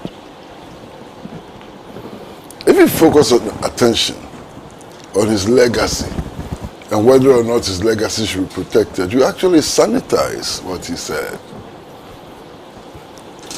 Because what he said clearly is that I'm not going to hand over if the people of Ghana do not elect the person I want. And that's very clear. Now, what are the implications of that? he is actually looking us in the face and saying that to hell with the 1992 Constitution. That the Constitution means absolutely nothing. That I am not a Democrat and I do not believe in a democratic process. To the extent that the democratic process does not deliver what I want, let the democratic process go to hell. You understand? So even though he talks about his legacy and the need to protect his legacy and so on, the most essential part of his statement is that he will violate the Constitution, he will abuse the electoral process, he will do whatever it takes to ensure that he retains power. Now, I don't think also that we need to take this statement in isolation. We need to couple this statement with other things that have happened, other statements, other practices, and so on, and other actions which have been taken. So here's the president who says, I'm not going to hand over to somebody that I believe would not protect my legacy. Okay? Then there's Lord Comey, who has also come to tell us in plain language that they would not hand over, that they will do whatever it takes to retain power. Okay? And it doesn't end there. It doesn't end there at all. Okay? We are seeing, in real practical terms, measures being taken to ensure that no matter what happens, the government stays in power. One, the MPP parliamentary primaries in Yendi. We all saw an EC official declare publicly his allegiance to the New Patriotic Party. Is that not worrying? Add that to the statements, and it gives you a very worrying picture. It does not end there. A commissioner of the EC publicly declares that the National Democratic Congress is subversive of democracy. What does that tell you? If a commissioner actually believes that the National Democratic Congress is subversive of democracy, why would that commissioner not act in ways to prevent the National Democratic Congress from coming to power? I think it's important that we take note of these things. Then we have the case of a card-bearing propagandist of the New Patriotic Party who has publicly declared that he will do everything and anything possible to prevent the National Democratic Congress from coming to power, being appointed a commissioner. Are we not worried? We should be worried. Okay? I know we're going to discuss the ongoing voter registration exercise. But what does that tell you? You go to Norton, check. Most of the machines which are deployed there are defective. Why Norton? Why Norton? Why not Bantama? Did you hear of defective machines in Bantama and so on? So we should be really worried. Okay? And there's a lot more that is exceedingly worrying. I mean, you look at the voter registration exercise, and I saw a horrifying video, absolutely horrifying video. Voter machines are not working, and a commissioner stands over the voter machines and prays to God for the machines to work. What? We will come to discuss that. But you see, this is the only place where people lobby for positions, they are giving their positions, and then they call on God to come and do their work for them. If God was going to repair machines, and make the machines work and so on. Why did she go for the appointment? I mean, clear case of irresponsibility. And in our part of the world, when we display this gross irresponsibility under the cloak of Christianity, we ignore it. You have been appointed to do a job. If God is a mechanic and can repair machines and so on, well, why were you given the job? Why do you take salary at the end of the month? So we have built a country in which, when we have insufficient power supply, all kinds of characters in cassock move to Akosombo and pray over the dam. When election machines are not working, they pray for the machines to resurrect and work. And so, this is the country we have built. I feel very sad. You see, take all election results from 1992, and you do that exercise yourself. You will find that in every election in this country, every election since 1992, there have been cases of overvoting. Every election, cases of overvoting. You would at least find 1, 2, 3 polling stations where those who actually cast their ballots exceed the number of registered voters. And this is rigging, isn't it?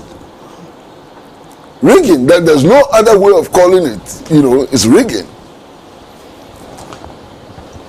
The courts have determined that what has been found in the past is not sufficient evidence which should lead to the annulment of election results.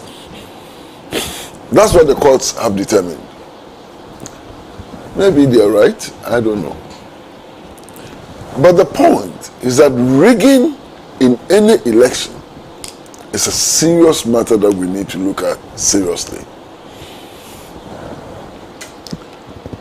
Yes, you may not have cases, too many cases, of actual voters exceeding registered voters. But that may just be because in other places, the rigging was more carefully done, more sensibly done. So the rigging may not have occurred in only those polling stations where there's this excess and so on. So here is the signals we are getting, and the president is confirming that. I think it's important to draw the president's attention to the fact that he has no locus whatsoever when it comes to determining who should govern this country. That power is reserved for the electorate, not him. This country does not belong to him. He cannot make those decisions. He has no power to make those decisions. So at best, he's engaged in grape talking. Just grape talking. He has no such authority. He cannot. Now, the 1992 Constitution is an interesting document, and it provides a remedy for those who subvert the will of the people. The remedy is there. I don't want to repeat it. That remedy is so huge, so ghastly, that I don't even want to repeat it. So those who want to subvert election results, those who are claiming that they will not hand over power and so on, they should go and read the 1992 Constitution again.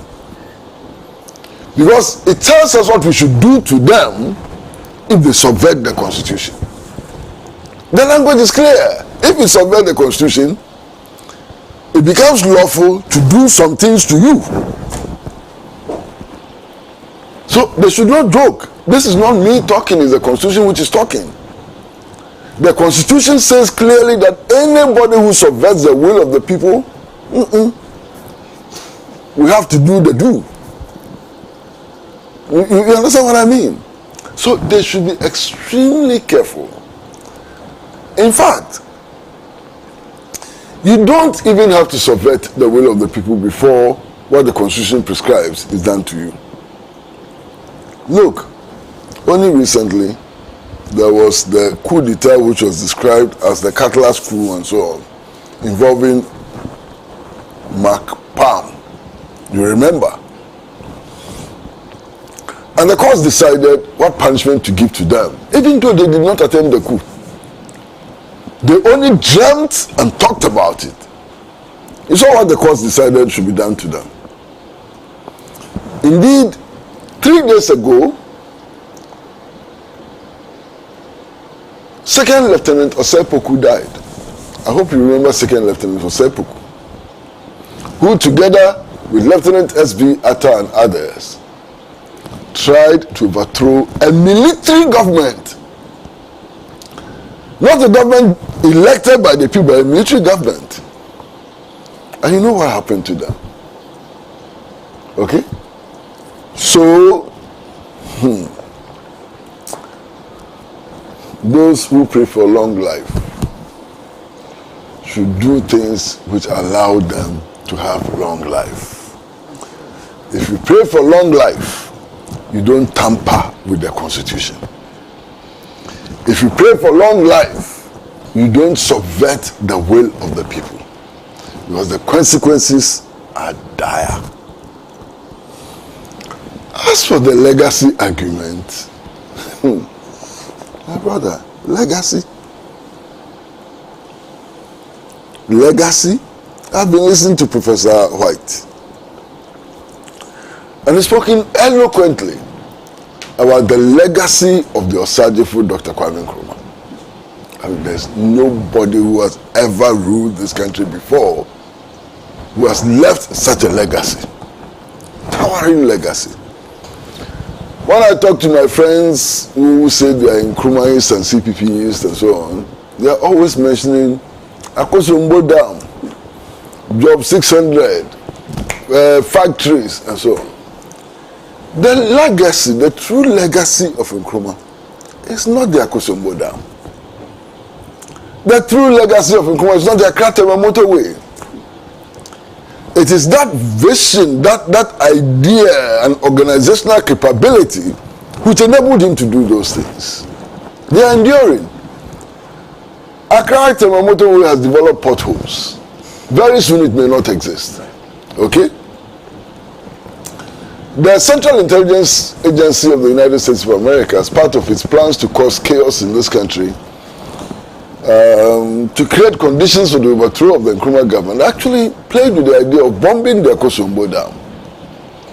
It is possible that one day the Akosombo Dam may not be there and so on. But the idea of collective self-reliance for African states, the idea of stopping dependence on imports from the colonial metropolis and so on, is an enduring legacy, lives forever.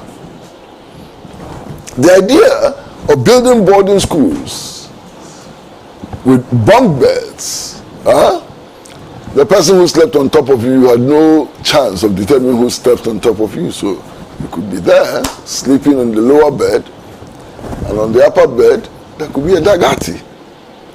The next bed could have a frafra and an eve and so on.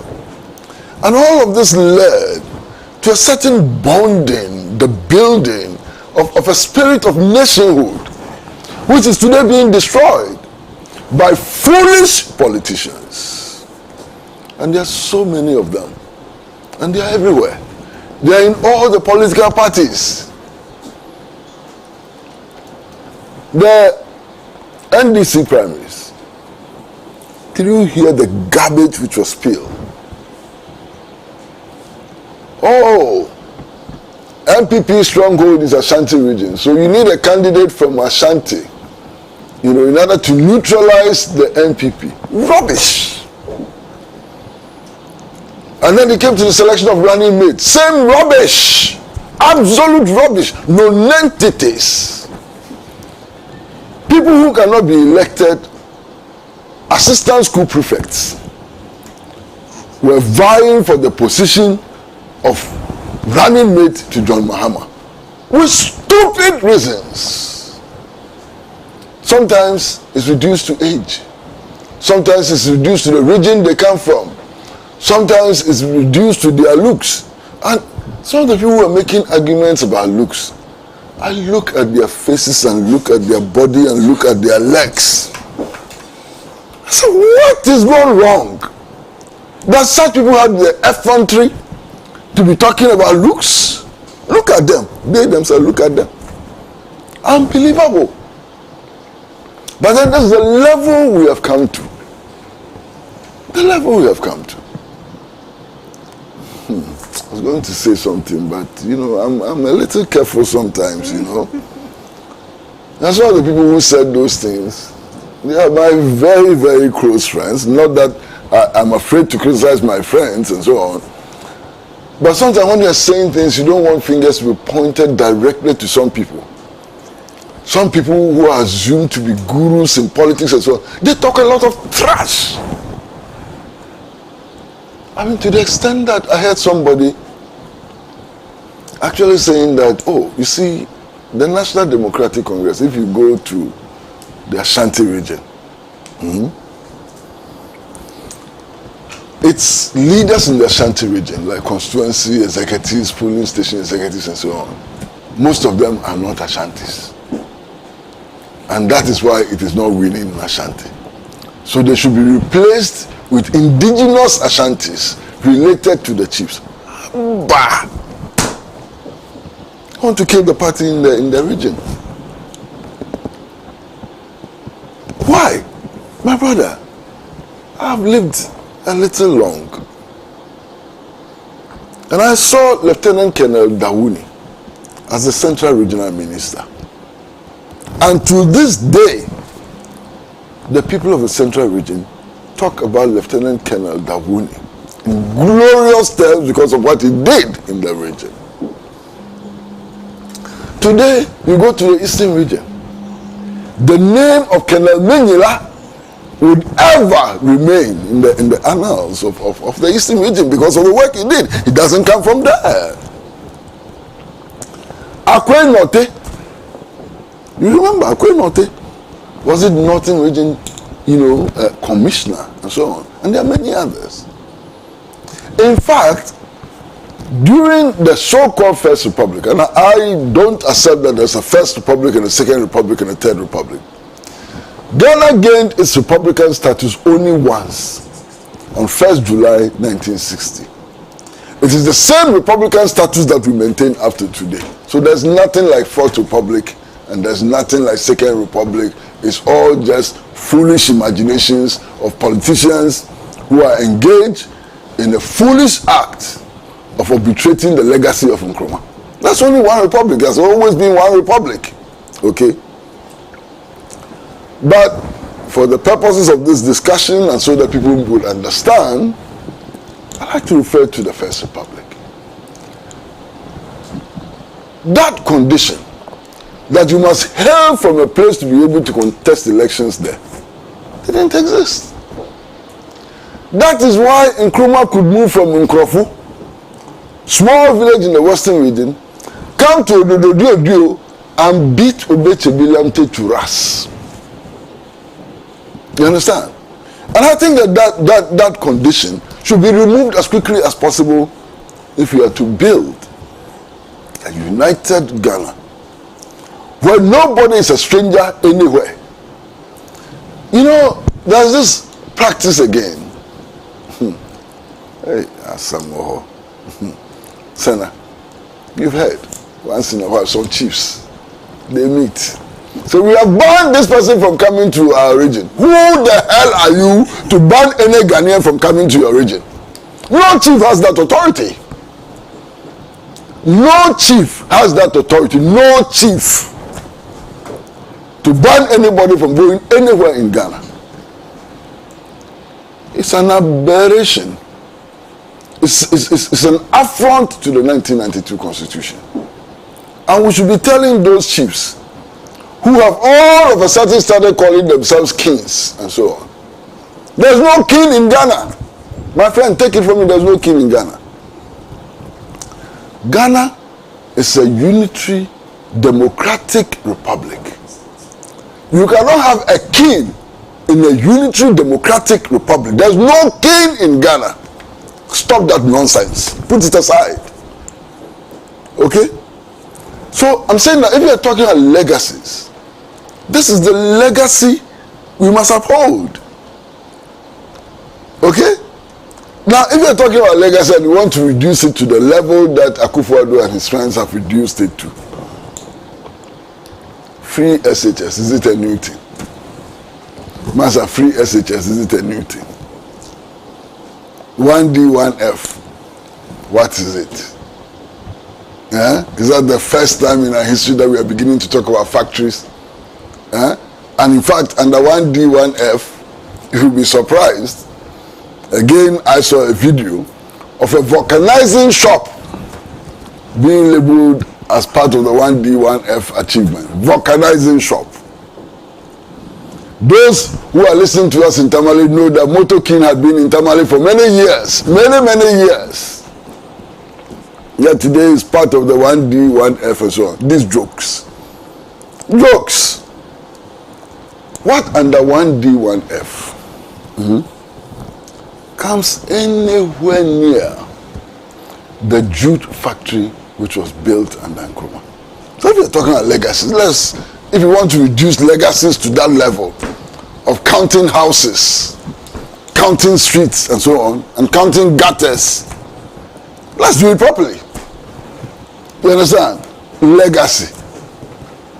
Legacy. What legacy? Cathedral. That part of the legacy. The most expensive hole ever dug in the name of God. And you see, some of these politicians, they do more damage to the reputation of God than even Satan does. Why? You claim, I'm not saying it, that God created heaven and earth. He created the entire universe, the whole solar system and so on. Saturn, uranium and all of that. God has the capacity to do all of that. And you want to please him, and then you take a small place somewhere in range and build a structure there. You think you are doing something for God. God who builds the universe. It's homeless. Yes, and then they say that God is homeless, you know. He doesn't fit into Archbishop Duncan Williams Cathedral. He doesn't fit into all the cathedrals which exist. You must create something new for God. He built the universe, my friend. You said that he built the universe. And you see, these people, they worry God a lot. I don't know. If I were God, I don't know what I'm going to do. They worry him a lot. People who are going to build a resting place for God, God does not give them the wisdom to find ways of building it and completing it on schedule. God takes away their wisdom to the extent that they only end up digging a hole. What kind of God is that? Master, is that kind of God worth worshipping? What kind of God be that? But hey, this is where we are. I want to end by sounding a warning. Anybody, any group of people who are intent on rigging this election must take note that we have rights and powers that we have given ourselves in the 1992 Constitution.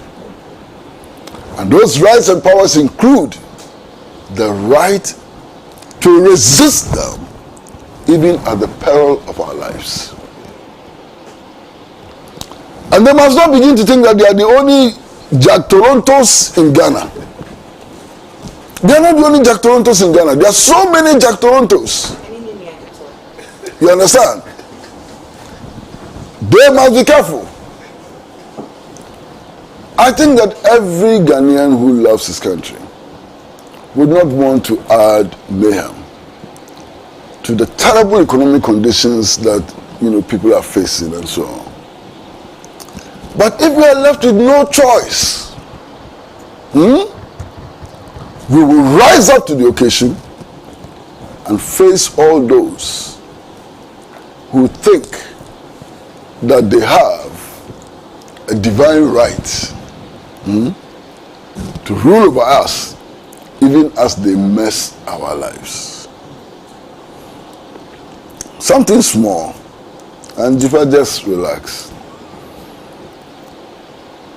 We cannot, under any circumstance, describe Cecilia Dapa as a criminal. She's under suspicion of committing a crime, but she has not been convicted by any appropriate institution. That's all. Thank you. Yes, sir.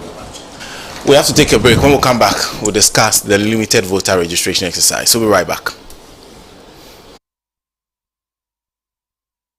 Of freedom, he's the Redeemer.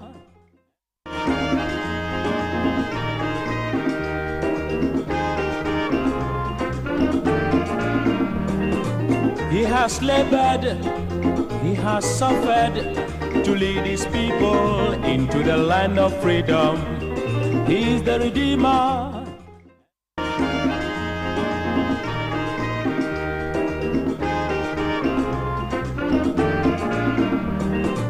He has labored, he has suffered to lead his people into the land of freedom. He's the Redeemer.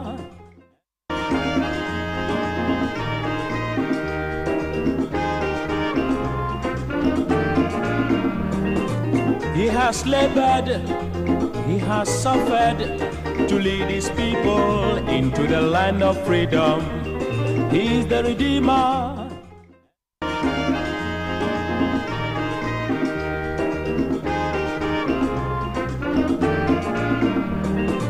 He has labored, he has suffered to lead his people into the land of freedom. He's the Redeemer.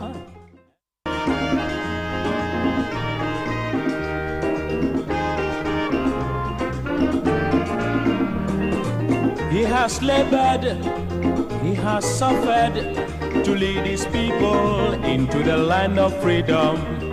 He's the Redeemer.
He has labored, he has suffered to lead his people into the land of freedom. He's the Redeemer.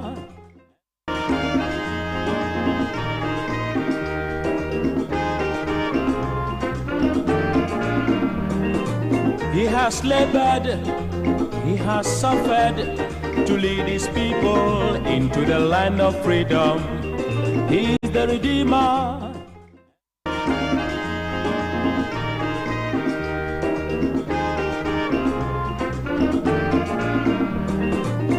has labored, he has suffered to lead his people into the land of freedom.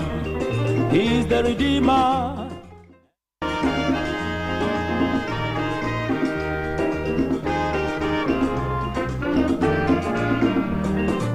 He has labored, he has suffered to lead his people into the land of freedom.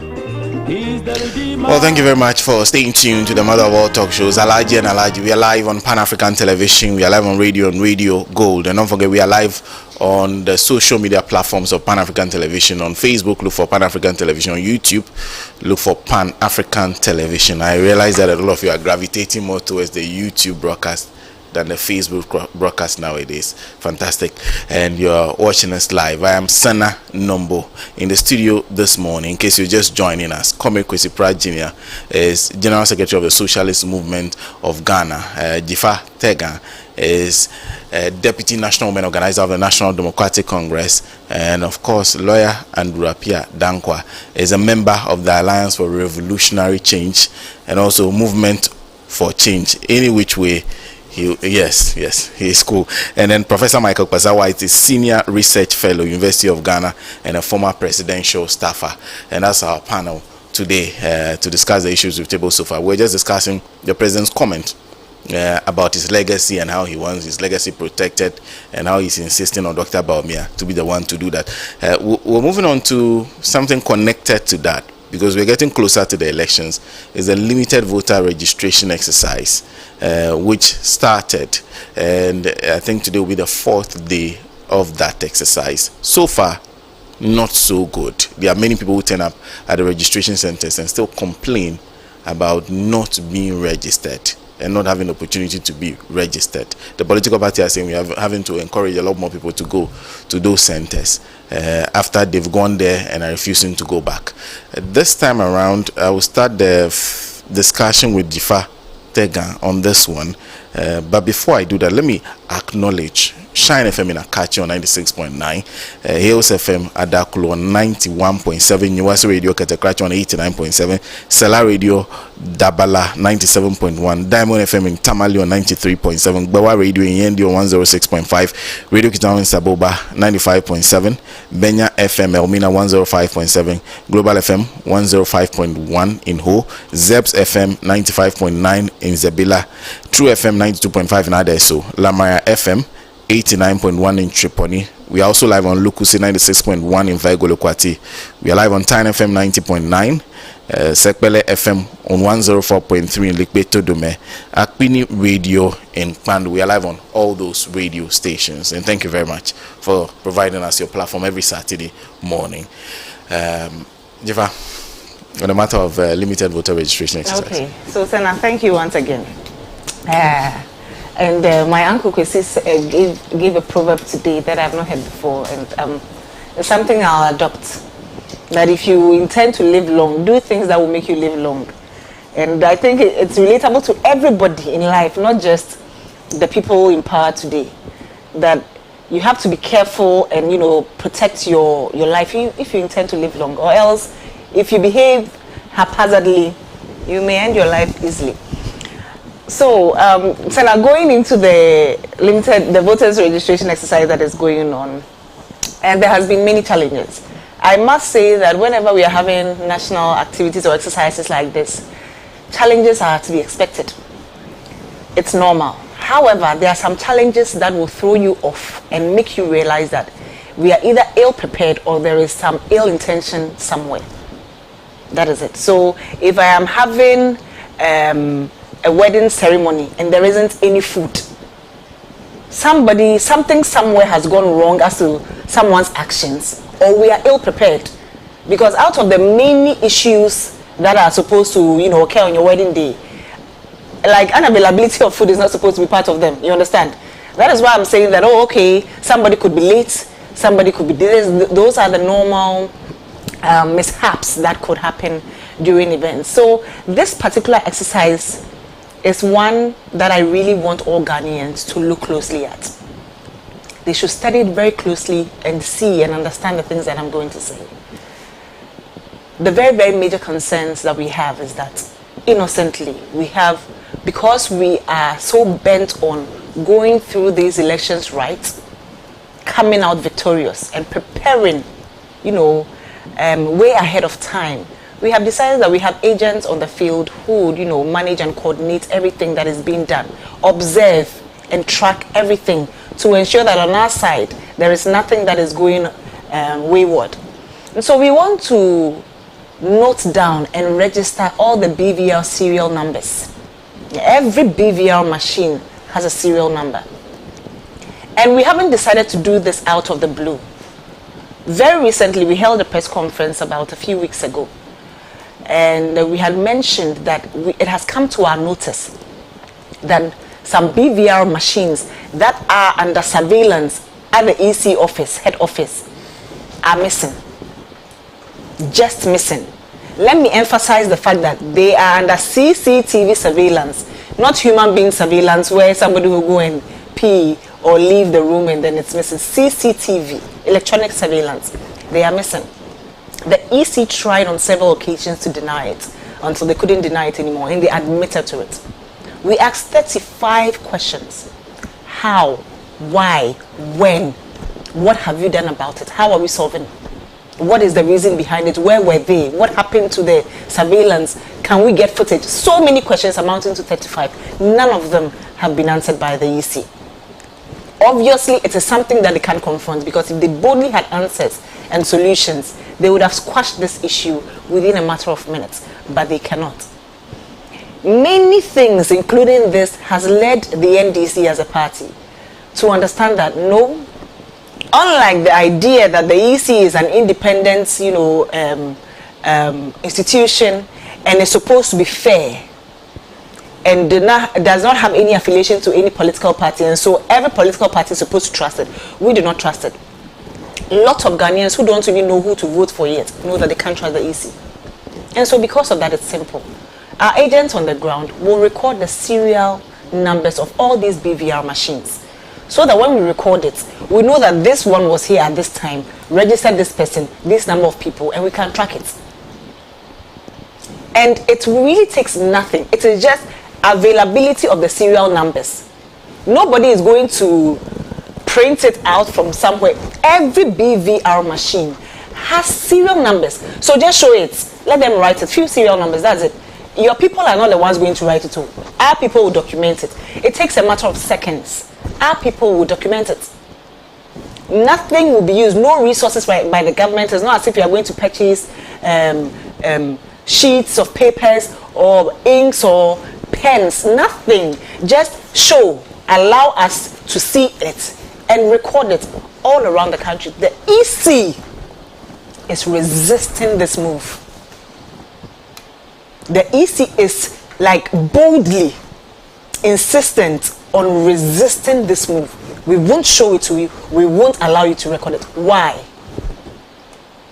What do they have to hide? What do they have to lose? Just show us. In fact, we have even created room that, of course, there are some of the BVR machines that may be spoilt by the day of election, and so there will be replacements or not. Fine. Transparency, we allow that. Just be transparent. This is a body that claims that they are transparent, as the law insists that they should be. They are really pushing away from that, and they won't insist. Senna, without explaining further, I ask a 6-year-old child or somebody in primary 6, why do you think the EC will do that? Then you tell me that this is where I said it is either ill-prepared or ill-intention. And this issue we are talking about is not about preparation. The BVR machines are there today. Some are working. So it's ill-intention that I'll point to. That the EC may be, this is what I'm suspecting as a suspicion, may be in cohorts with people to plan ill machinery, or should I say ill intentions towards this election. And when an EC works towards, an ill intention, it is definitely stealing. That is the goal. The intention to steal. So now, I am shocked that, if not for anything at all, in your plot to try to do something that is not allowed. It should be reasonable. You should have a reason. Oh, we do not want you to record because of this. So it will disturb the process. It will do this. There is no reason at all. This is the suppression that I was telling you that we are going through. The suppression that we have to go through. But I must say that this is not something that we are going to let loose. Sena, one of our major problems with this registration exercise going forward is what is happening now. And then you hear that the Mpoho treasurer, NPP treasurer, has been arrested for registering a minor. And you are wondering what is even going to happen when BVRs that are missing and few others or more others that will be missing in future will land into the hands of criminals, future criminals. What do you think will be used for? In my suspicion, it will be used to register lots of other people illegally. And if it will be used to register people illegally, it will be people who are not eligible to vote.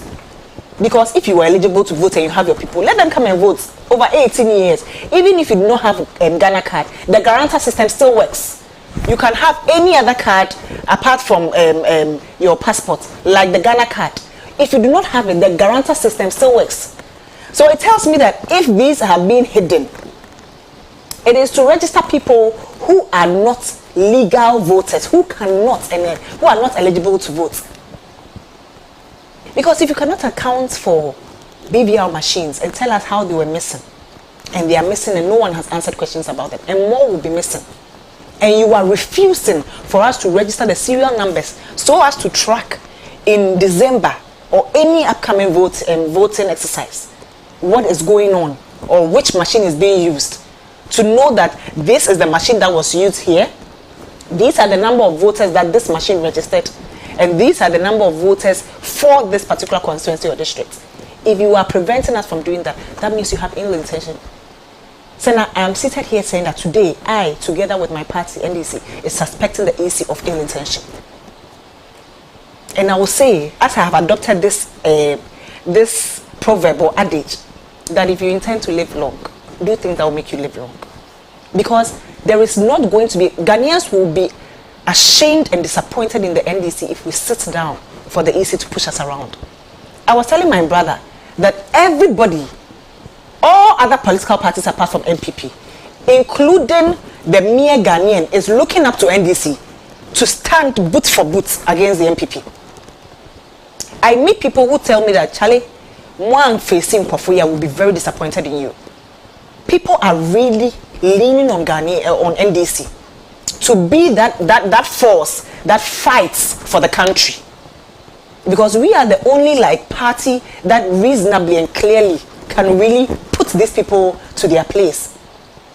I am sitting here today together with my party and saying that we suspect the EC of ill intentions, because there has been several proof that tells that the EC chairperson, together with her deputies and some other top EC officials, have extreme political affiliations with the MPP. And I'm not alleging this. In pictures, my brother is here, he knows. In pictures, in records, in history, in political history, they have affiliations. And I'm not saying that alone makes them something, but I'm saying that these actions they are taking on the ground is informing me that they have ill intention and they will be opposed at every angle. That being said, we have issues that have happened before that are still happening. Like in Boem constituency, where there are suppression from government officials like the immigration officers, government forces like the immigration officers, some are even army officers. We have registration centers being tilled and searched as though whatever is going on there is illegal.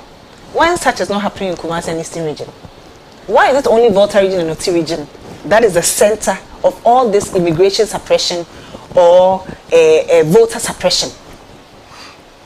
Why is it always Volta region and Oti region?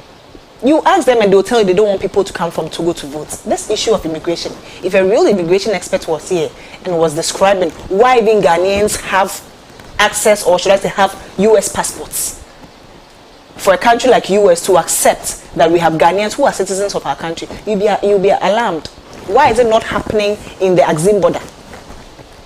Why are they not pumping immigration officers and army officers in Axim border? Is Togo the only border to another country? Is Togo the only border to another country? Say now, these are my two major things. In fact, the third one is the fact that this Impoho treasurer tried to register a minor. That is one case out of the many that we'll find out. But these two are my major concerns. The fact that we are being prevented from registering and recording the BVR machines, BVR serial numbers to every machine. And also the suppression and intimidation by officials of this government, not just this government, but officials of the states in the strongholds, clearly the strongholds of the NDC. It tells you that these people's confidence is coming out from the fact that they would want to rig the elections, the MPP. And I must tell you that I have never been so sure of our preparation and our resistance going forward to make sure that there is nothing that is going untoward, and that the people will vote and vote through their hearts, and their votes will be counted on the day of election. And indeed, when their vote is counted, we know that it's John Dramani Mahama who emerged the winner as the president of Ghana 2025. Thank you, Senator. Thank you very much. Okay, Ruben K. Benson posts on Facebook. Alhaji and Alhaji is also live on Denyigba Radio 19.9 Georgia. So, good morning to everybody at Denyigba Radio 90.9 in Georgia. I now know that we are live on your station. Lawyer. So, this EC registration exercise will face challenges because of the extent to which Ghanaians doubt their neutrality. That's all, because all the issues that are arising, as in the BVR issue, it could be a genuine mistake. Okay. I'm not saying it is a genuine mistake, but it could be a genuine mistake. But the truth of the matter is that because there are people in the EC who we all know are members of the MPP, we do not believe that the BVR issue is born out of a genuine mistake. We think that these are manipulations that are being put in place by the EC, a body that's supposed to be neutral, a body from whom we demand neutrality.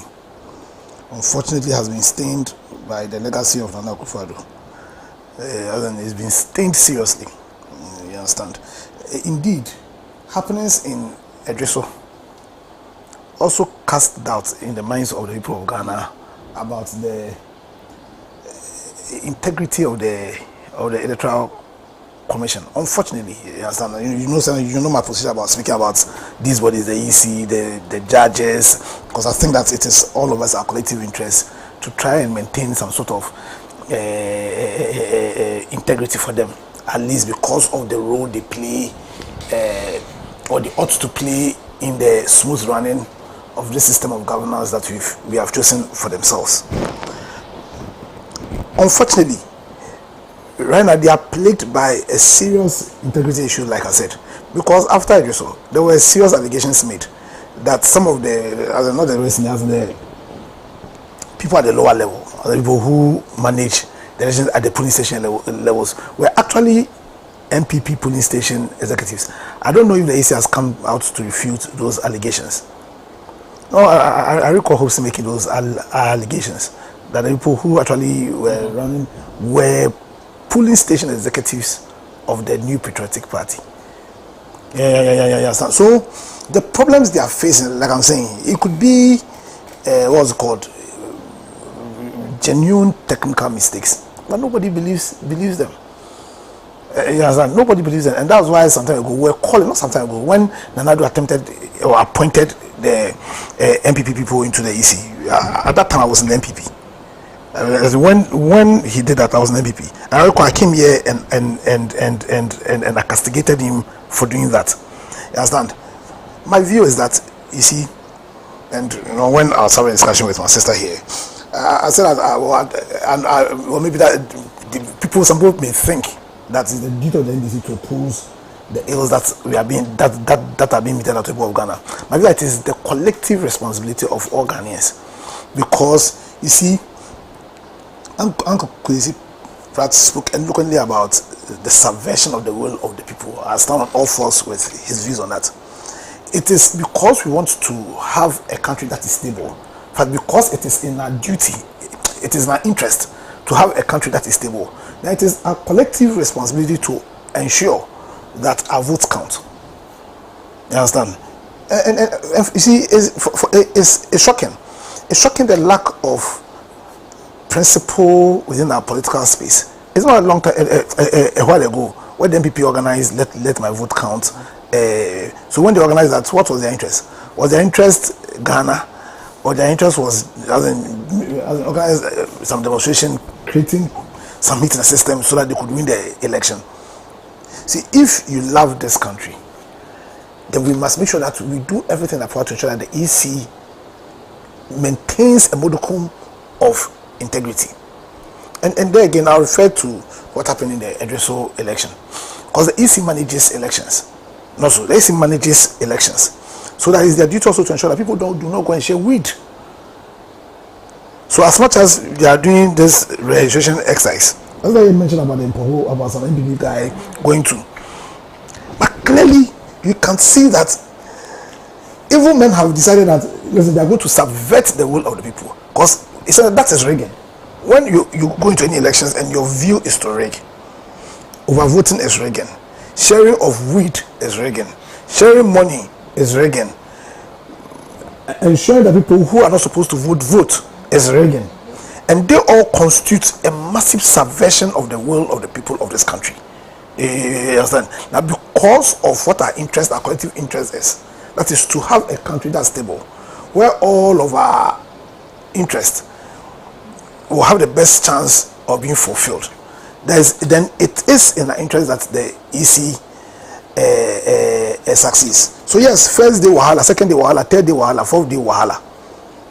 Or the first 4 days, how many days so far? 4 days. Yeah, 3 days or 4 days. All wahala. And the wahala is because the people of Ghana do not trust in the integrity of the East. I don't know how they're going to do it between now and December 7th. I don't know how they're going to reclaim that lost integrity.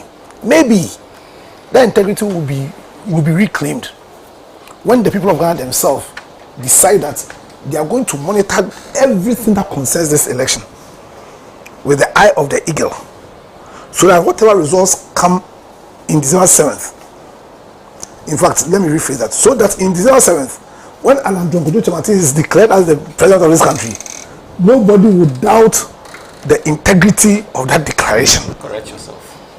I corrected myself. I said that whoever, I'm not saying right now, so I'm correcting from the whoever to when Alan John Kojo Chamati is declared the president of Ghana, nobody would doubt the integrity of the election. You see, to end, all we have is Ghana.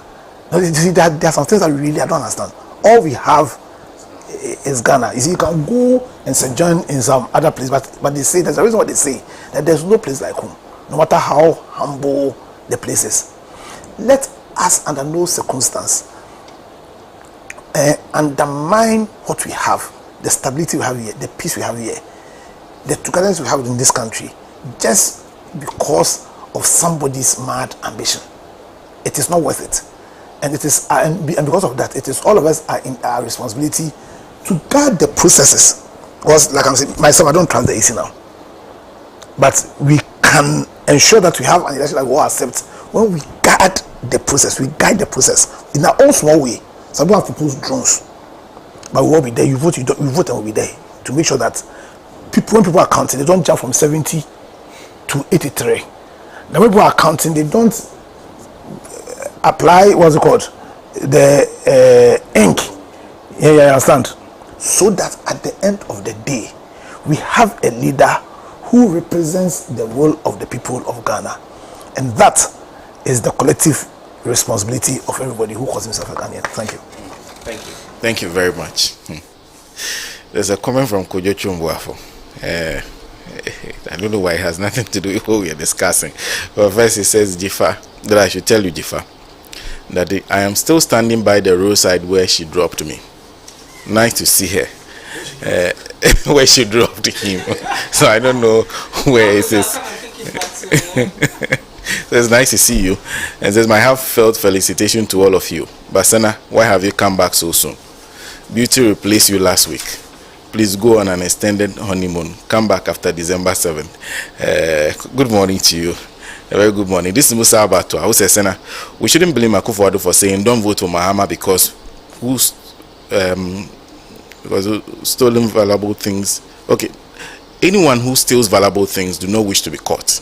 However, we are sending a clear caution to ECA. Any attempt to steal 2024 elections will be forcibly resisted. In 2012, Dr. Afarijan allowed all political parties to have access to the serial numbers of BVR kits, whilst Jane Mensah and Boss Masari refusing political parties' request to have BVR kit serial numbers. How could 7 of these machines be stolen under the CCTV surveillance and nobody knows whereabouts of these machines, and Jane Mensah is sitting unconcerned? That's coming from Musa Abatwa. Julius Agahoa also joins us and says, good morning. And thank you very much. Says I will agree with Nanado because John Mahama will destroy the Akufo-Addo legacy of corruption, the legacy of nepotism, the legacy of DDEP, the legacy of stealing, the legacy of looting, the legacy of galamsey, the legacy of economic decay, the legacy of arrogance, the legacy of disrespecting chiefs, the legacy of family and friends government, among others. His Excellency John Mahama will manage this country well and put back a smile on the faces of the good people of this country. Sends his regards to Jifa. Dennis Akwete also sends a message, says, on the question of legacy and protection of destruction of same, I think former President John Mahama had given an appropriate response to President Nanado, and that should settle the matter. Indeed, it will be disastrous to any successor president, irrespective of which political party that produced the said president, to protect President Nanado's legacy that has mortgaged everything, including posterity of this country. It must not happen. Shalom. Thank you, Dennis, for that message. And this is Abbas Omogobo in Ofingso, who says the MPP and Dr. Bawumia is looking for another opportunity to finish Ghana. How can Bawumia partner Akufo-Addo to mismanage Ghana and still have the nerves to ask the good people of Ghana to make him president? Abbas, thank you. And this one is coming from Papa Bisiu, who says the coming general election is really the battle of Ghana's second independence, and therefore I am seeing it as Ghana against a group of people using the name of MPP to milk the nation dry to the detriment of majority of suffering Ghanaians, whilst they live big or large. No wonder Ken Kranchi too has left that party. Away with them. Papa Bisiu sent that from Accra. Let me read. This is from Hadi in Pig Farm. All that left in the minds of Nanado, Bawumia and the MPP communicators confusion and weak thoughts. Whatever they spew out does not make sense. No wonder they were able to believe that some guinea fowls flew from Ghana to Burkina Faso. Even Nanado as driver couldn't take us to our destination, then don't expect anything good from Bawumia's mate. Vote for a visionary leader like His Excellency the humble and hardworking gentleman called JDM for a better Ghana. Prof. Thank you very much. So, what it is I think the Electoral Commission of Ghana is facing a twin credibility crisis, and that is manifesting in what we are seeing on the field. And let me start from why I think so. Since 1992, in fact, even before, Jane Mensah had spent a lot of her years at the IEA literally facilitating discussions around good governance and transparency and accountability. And in fact, under her stewardship at the IEA, the political parties were literally taught how to talk to themselves rather than back at themselves, with her sitting in the chair facilitating at IPAC with the permission of Dr. Kojo Afarijan at the time. And so this is somebody who has worked for the most part in the transparency industry, basically preaching transparency. My former schoolmates, Dr. Bosman Asare, because we were mates in Legon, I mean, we were in the same class, we were in the same courses together. Political scientist like myself. He studied in Legon and then he went to the US. Came back, spent a lot of his years in Legon teaching politics, democracy, transparency, accountability, and so on and so forth, to the thousands of students who have passed through his hands. Now, one would have thought that having gotten the opportunity now to put into practice or to perform in reality what they've been teaching, they would have built upon, let's say, what Dr. Kojo Farijan has done, what Charlotte Osei has done, and develop a long-term strategic vision of our Electoral Commission as a true arbiter and neutral arbiter in our democratic process. What we are seeing now is a complete reversal of everything. And let's face it, the fears being expressed, particularly by those of us in the NDC and many other well-meaning Ghanaians, about the conduct of the EC, in my view, are well-founded. There is this thinking that rigging only happens on election day. No. I mean, for those of us who teach politics, we will tell you rigging an election happens before, during, and after. Right? The areas where rigging occurs or rigging occurs before elections are things like limited registration and the kinds of things that go on. The voter suppression, the attempt to intimidate people, the attempt to kind of get minors and stuff into it. They are all directed at rigging an election. They are all directed at preventing the election from representing the true reflection or the true mandate of the people. During the elections itself, the attempt to actually put extra ballots in the box and also intimidate people. We heard one of the then MPP members, now in transition, talked about blasting the dynamite somewhere in the Volta region during the 2016 election to scare voters from coming out.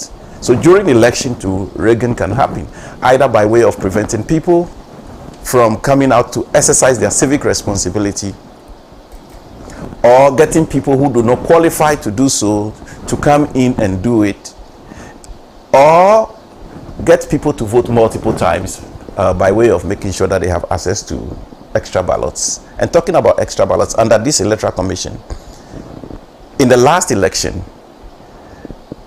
we discovered that one of the ballot printing houses had about 1 million extra presidential ballots.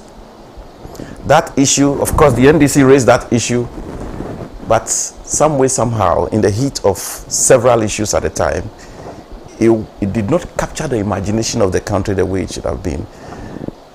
But there is a sense to believe that some of those ballots found their way into the ballot boxes in the 2020 elections. And why do I say so? After the post-election print sheet audit, Comrade Kwesi Pratt made reference to elections in this country and overvoting. One of the things that was obvious in the post-election pink sheet ballot auditing was the fact that across many polling stations in this country, they were overvoting.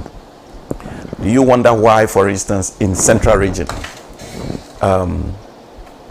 Nana Akufo-Addo had way more votes as a presidential candidate, but most of his parliamentary candidates fell off? Largely because their rigging machine was largely focused on winning the presidency, and they targeted specific places where they deployed that strategy.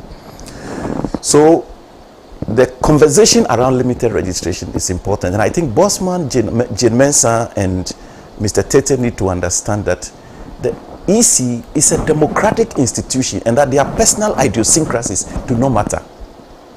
What is important is setting the grounds to ensure that fairness is at play. The NDC has always not been asking that make the rules to favor us. No. I mean, well-meaning Ghanaians, all well-meaning Ghanaians are saying is that, can you create a leveling ground for us to really have these fights and have it very well? Look, I stand to be corrected, but I recall that when we were making the transition to democratic rule under former President Rawlings, the EC or its variants at the time even made provisions for opposition parties to have access to vehicles and other equipment to be able to create a semblance of fair playing ground, because of the notion that the NDC was formed out of a regime in power already, so that it doesn't take undue advantage of the process. Why is it that 30 years down the line, instead of growing and making our democratic institutions like the EC, the NCC, and others become the envy of Africa or the envy of the world, we are caught up in a situation where, particularly under Madam Jane Mensah, it's like she's doing Ghanaians a favor by performing her duties at the EC. That is the impression one gets. That's the one to take anybody's view. I mean, calls meetings, IPAC meetings, and behave as though she's doing the political parties a favor. Yet we Ghanaians are the people who employed her, even though, I mean, we have reason to question why she should be the person there. And I think that when the people at the EC, especially the top management, realizes that limited registration exercises are intended to provide the mechanism for young Ghanaians who are attaining the voting age and others who previously did not register to have themselves activated to exercise their civic responsibility of voting, then you become more relaxed in ensuring that you do that. Unless, of course, their particular thinking is that they are there to do the bidding of one of the political parties, in which case, in this particular case, it's probably the MPP. And that will push the country to the brink of crisis. And so I will say, look, it does not serve the interests of this country, and it doesn't serve their individual interests to travel on the road on which they are traveling. We have seen what has happened in the past. Look, before the District Assembly elections, similar situation occurred. Why will you go against a law that says that you must make sure that the places where people get to register to vote is in certain proximity to them, to their places of dwelling? Why will you want to throw that into the bin and say people should go and register in their district capitals? Go to my constituency, Shao Sudoku. Between the border from what do you call it, Jonkpo, Tokpo, Agbakochekpo, which shares the line with Honorable Ablakwa's constituency around the Bato line, to Dodowa. From there to Dodowa, if you factor in the fact that no road over there is tarred, you are talking about not less than 5 hours in, 5 hours out. For somebody to just come and have his name into the voters register so that he can exercise his civic responsibility. And that person will have to spend money to take vehicles to the place. That person will have to spend time to leave his normal daily activities to come and do that. There is a sense in which this in itself is a voter suppression. So I think that our colleagues at the EC need to be awakened to the reality that they are in the service of Ghanaians. But you know what? A careful reading of the situation suggests to me that the MPP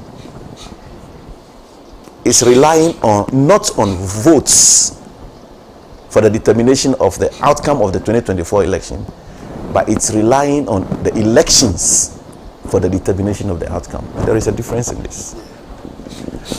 As for votes, we do it on one day. We count and see who got the majority and who got the minority. But as for the election, it starts before the voting day.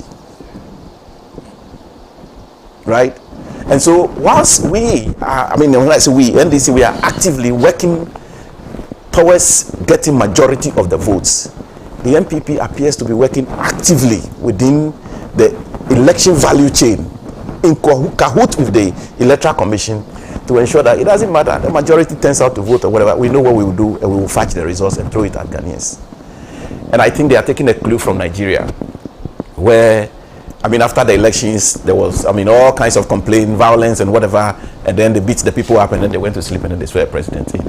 I think that those in power now should read the mood of the country.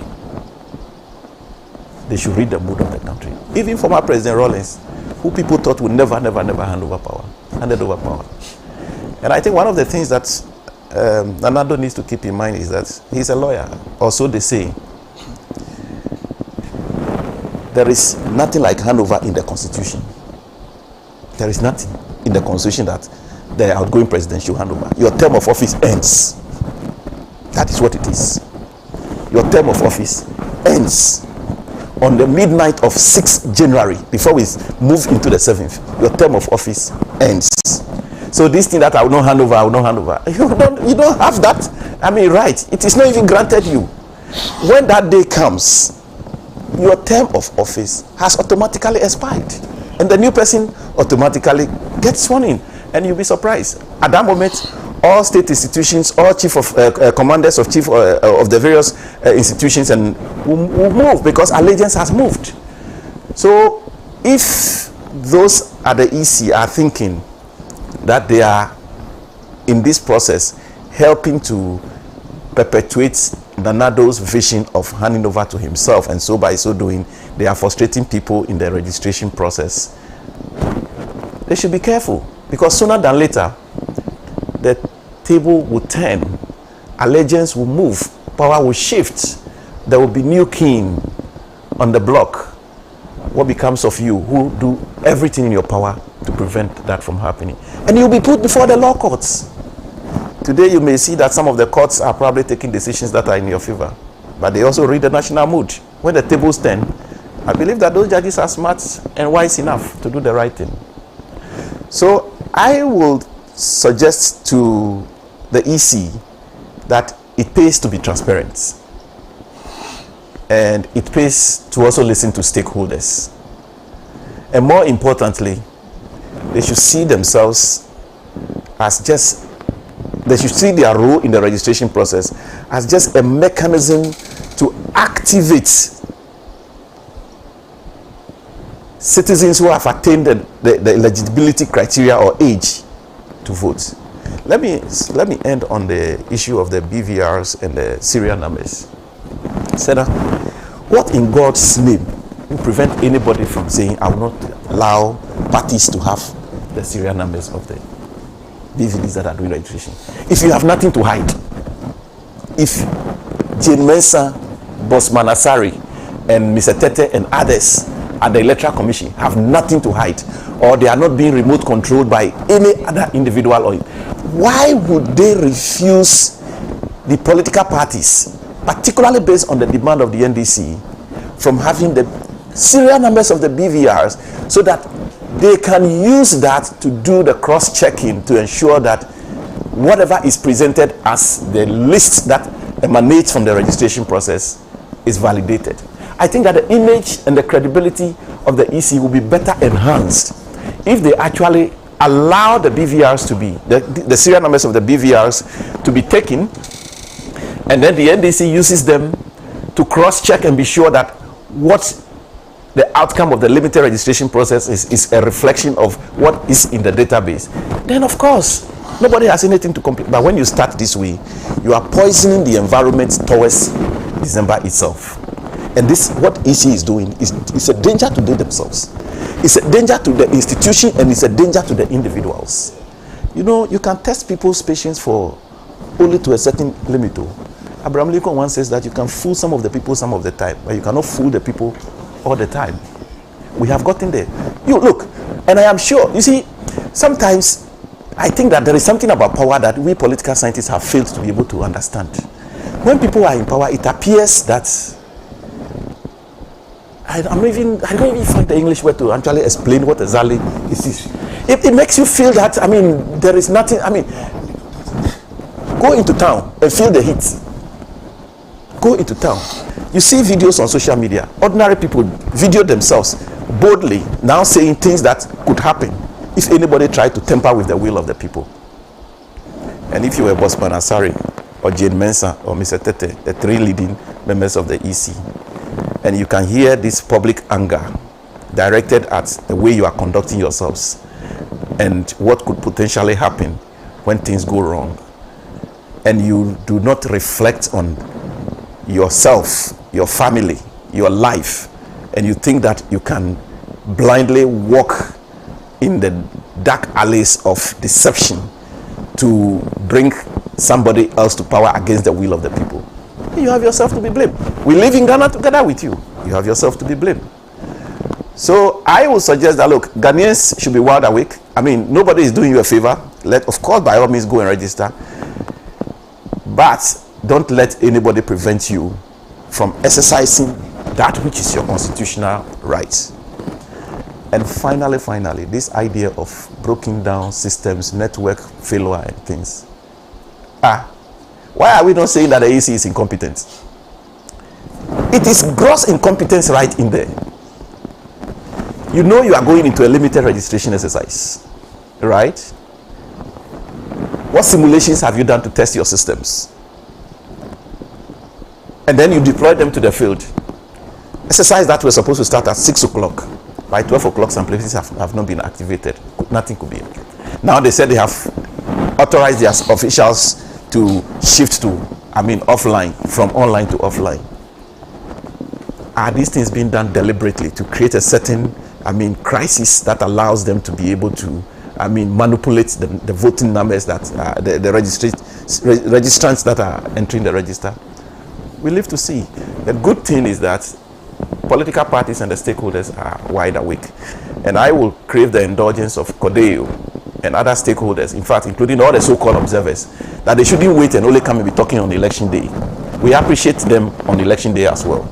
But can they already be in this system and be voicing out alongside what the NDC and others are saying, what we consider to be the ills of the system? I'm sure that when we all do that, we probably will push the Electoral Commission to where it is legitimately required to be and work in a manner that will deliver a credible election for us. Thank you. Thank you very much. I'll go to Comrade Pratt. Before I do that, this is the EC. 5 reasons they've given why they can't give you the serial numbers. 1, compromise of kit security. The second one, targeted manipulation risks. They also say phishing and fraud is a third reason. 4, operational integrity. They explain that by saying the Electoral Commission maintains a structured protocol for the activation and operation of BVR kits designed to ensure that all devices are used solely for their intended purpose and by authorized personnel only. 5, given the above potential risk that disclosing serial numbers of BVR kits could pose, it is pertinent for stakeholders to address their minds to Section 7, subsection 1J of the Right to Information Act 2019, Act 989, which provides in part as follows, quote, information is exempt from disclosure where the information contains matters which, if disclosed, can reasonably be expected to endanger a system, including computer and communication systems, of which security is reasonably required. So those are the reasons they have given for their inability to disclose the serial numbers to the NDC. As they've been demanding. A few comments. Martin Kwame said them in Soviet as President Akufo-Addo should be told in the face, without mincing words, that his Busu legacy would surely be obliterated by the next NDC administration. When the righteous is in authority, the people rejoice. But when the wicked beareth rule, the people mourn. Ghanaians are mourning under Akufo-Addo. Thank you for that message. Okay. There's one message coming from Henry Kojo Agbai, specifically to you, lawyer. Henry says, ask Andrew this question for me. Alan Chamantin, without anyone holding a gun to his head as Ghana's ambassador to the US, sold our official ambassadorial residence, which next to the official residence of the United States Vice President, and 5 minutes drive from our High Commission in Washington. He went to buy a house in the forest area of Maryland called Potomac, 30 minutes drive from the High Commission. How can we be sure that he won't follow in the tradition of his boss Kufuor and Kufuor's successor Akufo-Addo, who he worked with for 6 years and only conveniently left because he wanted to be president? That's from Henry Kojo Agbai. He says I should read that to you. And then this is Kojo Chumbuafo against this past 7+ years has brought home to Ghanaians what happens when you vote for people simply because they have kept asking for power for decades. That in and of itself should have told us that Akufo-Addo and his gang of brigands and buccaneers had ulterior motives. The criminal conduct of so many government appointees and officials are the direct consequence of that gullibility of the moment. The ex-ante rigging of the election that has begun is a clear attempt to prevent the brigands and buccaneers from accounting to Ghanaians for their stewardship. Let it never happen again. And then, okay. Mr. Pratt? Well, I mean, I'm looking at the limited voters registration exercise, and it is clear that so many things are wrong. And I'm wondering when the EC got to know that it had to conduct this exercise. It's like it had 24-hour notice to organize this. It's had all the time to do as Professor White says, to test the system and so on. It didn't. So on the day, internet went haywire, machines malfunctioned and so on. And in some places I'm told of 5-hour delays. Now if you look at the distances that people had to travel, and in some cases not just the distances, the non-availability of transport, bad roads and so on, it's extremely worrying that the EC had to put people through these difficulties, And I think that these errors were avoidable errors. They were avoidable errors. That's one. The other thing that has struck me is the allegation of voter suppression. And how is it done? You introduce bad machines and so on, and generally just frustrate people from registering. In the so-called strongholds of some political parties, and that can affect the results of the elections. Again, if you look at election results over the period, you would find that at the parliamentary level, there have been cases where parliamentarians have won by 100 votes or less. Okay. In those constituencies, gerrymandering becomes the option. And for example, if you look at the Sherman constituency, the NDC has so many votes in the Sherman constituency that they can probably afford to lose 10,000 or 5,000 and to not affect them. And Ashama is bordered by a number of constituencies. So you send 1,000 here, send 2,000 here, and so on. And then the results of the elections, is determined through manipulation of process. Okay. And that's why I'm getting increasingly worried about reports of busing registrants to the centers. I think it was on Friday or Thursday, I listened to Radio Gold, the morning show, where one of the reporters was recounting his experiences. And he spoke about a particular registration center. And he decided to do a very simple exercise, ask the people where they were coming from. Master, confusion. Some of them didn't want to say where they were coming from. Some of them had to check with their colleagues to find out where they were coming from. Some of them gave answers to show that they came outside that constituency.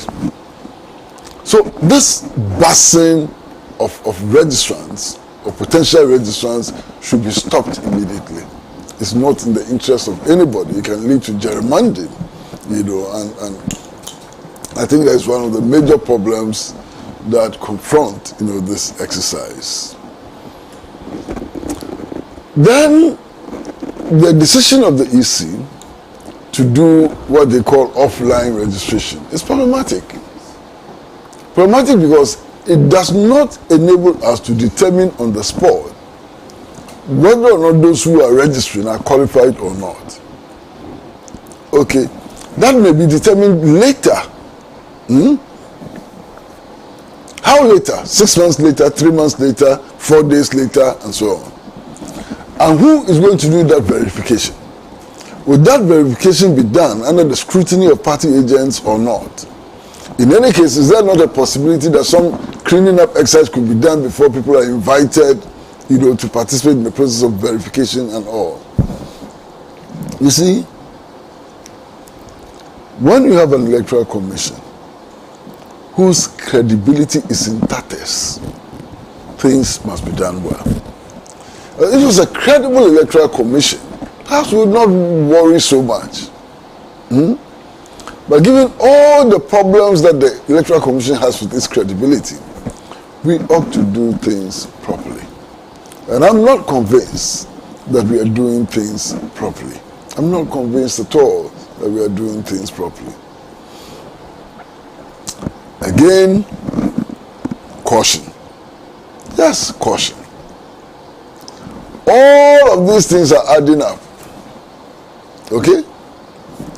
In any country, my brother, when Mr. Hobson Adoye says that they took measures to frighten voters, and so on, and says that he was involved, there would have been some investigation of sort.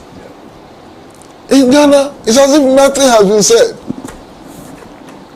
And my brother, yesterday, I heard journalists and so on saying that Hobson Adoye was lying. And that explosions are so noisy that if there was an explosion anywhere in the Volta region, it would have been heard. I mean, and I can't believe it. Well, heard anywhere. I can't believe it. Now, it's as if dynamites have the same charge. Dynamites have different charges. You understand? So, I am really, really surprised that there's been no investigation into this huge allegation. In fact, even before Mr. Hobson Adoye came and made this allegation, we knew what happened in the Volta region. Tipper trucks carried sand and blocked roads and so on in order to create panic.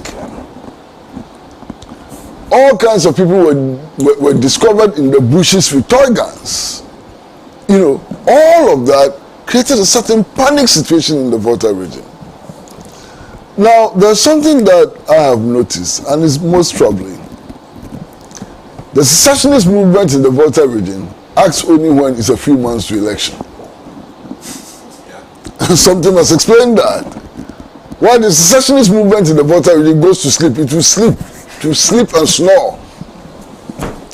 But when it's a few months to elections, that secessionist movement wakes up. Is that not engineered in order to create a situation of insecurity and panic in the Volta region? I don't know, I'm just asking. You know, so we should be careful. We should be careful.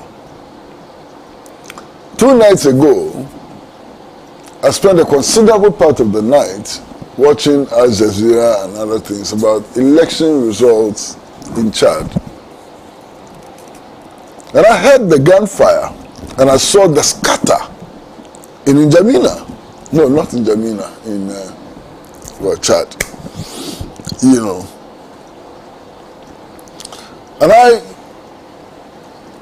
don't want that situation to happen in Ghana. Today, Chad is counted among the unstable countries in the region. And I don't want that to happen in Ghana. Let's do our things well. Let's ensure that people have confidence in the processes leading up to elections. Look, elections are not rigged on December 7th. The rigging of elections can start today through gerrymandering, through mismanagement of the registration process, through the emergence of secessionist movements in some parts of the country and so on. You understand? Let us be careful. What has happened in other places can happen here. Thank you. And well, this is Stephen Pennywa. First, he sends a message. Tell Professor White the family Zambo is watching him with joy. So now the current voter registration is skewed to favor the MPP because some kids in most areas perceived to be opposition strongholds are faulty or not working at all. The AC is surely in bed with the MPP. Just watch Piahini in the campaign team of the drivers mate Nahafo and Bono East regions. Now, there's a picture that's circulating, but there's a portion where they circulate the head of Dr. Piahini, the MPP man who was sent to the Electoral Commission. There's a suggestion that he is part of Dr. Bawumia's campaign team.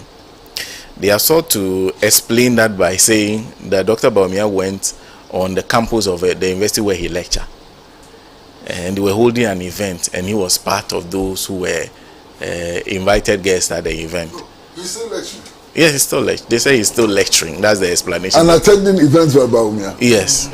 That he couldn't avoid the event. He's not a full-time staff at the EC. I think it's a commissioner rather. I don't know whether commissioners are full-time. Full-time, yes. Okay. But he said he's still lecturing. Still lecturing. But the picture clearly shows him in the background where Dr. Baumia was having exchanging pleasantries with some gentlemen. So the suggestion is that he may be even a campaign team member of Dr. Baumia. And that's another issue that is making the rounds and is being raised. But I haven't done any Facebook message comments today. Since I have some time left, I don't know if we have enough time to go through the last topic. And since everybody is suggesting that they don't have a lot to say, okay, so maybe brief comments on the last topic.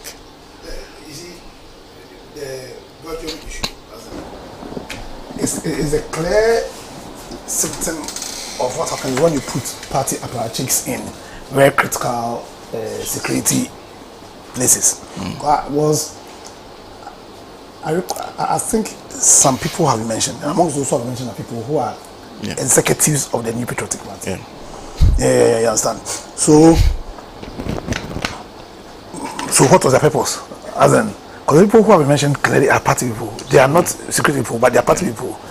And so I know the time is short, but you see, as a people, we must find a clear distinction between the party and the state. So when somebody does not have the competence to fill a role, you don't put that person there only because he's the party man. Because clearly these are party people. What's it called?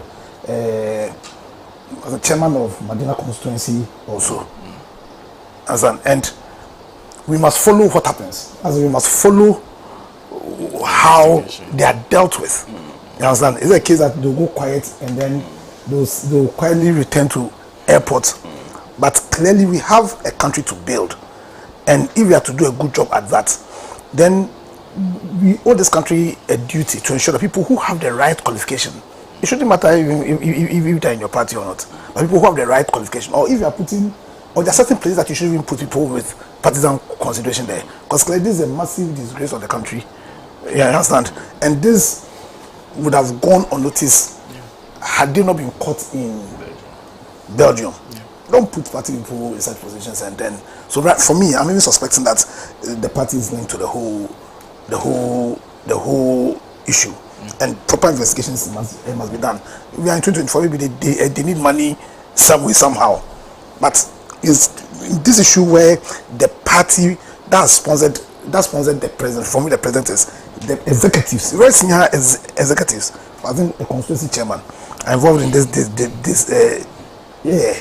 Yes, I'm not sure NPP. No, I mean so that nobody. Oh no, it's clear. It's MPP chairman. Yeah. I think Medina constituency chairman. Proper investigations must be done, and nobody is above the law. And we should not follow what happens in the matter. We should not it's not only the arrest in Belgium. The Herald had to do the publication for it to come to public notice. Otherwise, it would have gone under the radar, Prof. Well, just a brief comment. I don't know the details of the story, but I'm just wondering: is it part of the makeup of the MPP that anytime they are in power, cocaine must become part of our national conversation in one way or the other? Because they don't come in small forms; they come in big.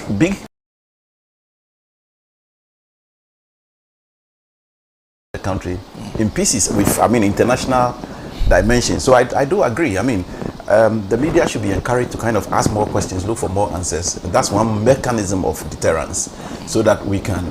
But if it is not galamsey that is from which they are making money to destroy us, then it's from cocaine. And I think that this is a pity, and we need a change. We need it very badly, and we have a tested and tried hand in the person of President Mahama. We should not hesitate to give him the opportunity again.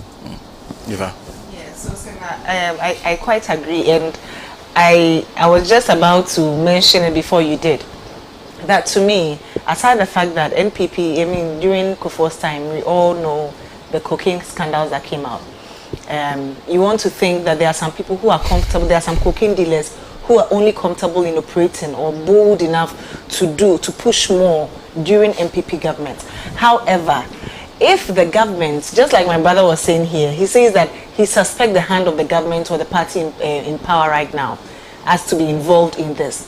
If indeed they had nothing to do with this, I don't think they would be wanting to conceal it. the degree with which they want to conceal such a matter is not even about protecting the country. It's about protecting their shame and also protecting media from going or diving well into the matter. And it tells you the kind of country that we are living in. Because some of these things internationally is very derogatory, it is shameful, and it tells you how badly our country is being managed. And it also tells you that looking at the implications of a country that will forego or decide to ignore the pushing of cocaine through their airports. Look at how strict the security at airport is. I mean, it will definitely boil down to the fact that nobody can say that I didn't see somebody, so I went to the washroom or that. There'll be lots of excuses. But obviously, there are a group of people, powerful people, who made sure that this cocaine was pushed through. And it can only be as powerful as people who have so much power in the government. I'm telling you that this is not an issue of just cocaine and the fact that it was pushed out. This is an issue of bad governance that has been exploded or that has escalated. This is an issue of the governance that we are thinking in right now, we are living in right now. And the fact that the people in power do not really care about the well-being of the country. And so whilst we are hoping that we dive well into this issue and get to the roots of it, it will end in the person being arrested and prosecuted in Belgium because he has gone against their law. And it will also end in nothing being done about the culprits. Some will be arrested, questioned, and as Okujeto said, obviously the punishment or the sanctions whilst they are waiting investigation is even so low. This thing will end up as a foolish case. The person, unfortunately, because has ended up in another country, will be in prison for a long time. And it just tells you what we are living in as a country. Thank you. Thank you. Mr. Pratt. Well, there isn't enough time to do any extensive commentary, but there's one particular comment which has been made over and over again, and I find that quite problematic. And it's a comment that the Ghana Airports Company cannot investigate itself. The company has committed no offense. You understand? Because to suggest that the Ghana Airports Company is investigating itself is to suggest that perhaps there was a board decision to involve in cocaine smuggling, or that there was a staff meeting at which they all came together and agreed. There can be individuals in an organization who can commit crime and do things against the law, and nothing stops the organization from investigating it. So I think that comment is completely misplaced. It doesn't make any sense, and we should stop making those kinds of comments that they're investigating themselves. That's not the issue. Because as at now, there's no evidence that the company was implicated in the crime. Employees of the company were implicated in the commission of the alleged crime. But you see, there's one other thing which I find interesting. And it had to do with the use of a private aircraft, a Gulfstream aircraft, yes, which apparently flew all the way from the Caribbean to Accra. And it could not be traced because they put off their transponders, I'm told, and so on. First of all, it suggests very experienced hands. I mean, that they could fly this long distance without detection and so on. Maybe that they were flying at a very low altitude and they could have become a danger to aviation all the way. Because if nobody could detect them, it means that air traffic controllers could not find where they were, and therefore could not direct other aircrafts properly and so on. It's a huge thing. Now, what is interesting is that we have a terminal for private jets, which is not in the hands of government, it's in the hands of private persons. I don't know how many countries do that. Maybe it's my ignorance, but I don't know how many countries do that. Airport terminals, especially for countries like Ghana, in this sub-region of extreme tension, rising terrorism and so on, should not be in private hands. It's a danger to national security. Thank you. Thank you very much. Okay, our time is up. We have to close, but there's a few messages from Facebook. There's this one. Okay, but reminding me to show appreciation. Bernard K. Abua says, lawyer today has defined the meaning of Akufo-Addo and summarized his legacy. Hosap Mwambia says, lawyer, salute your passion, never late than ever. There's George Dixon, who then says, please, Alan wouldn't go anywhere. That's George Dixon. Patrick Kubesika says, Senna, congratulations, I owe you one. Say good morning to my favorite lady, Jifa. I'm really proud of her. Thanks to all your panelists for doing justice to all the topics. Uncle Kwesi is always my man, and ask him to finish writing his book. He'll finish. He'll finish. He's on it.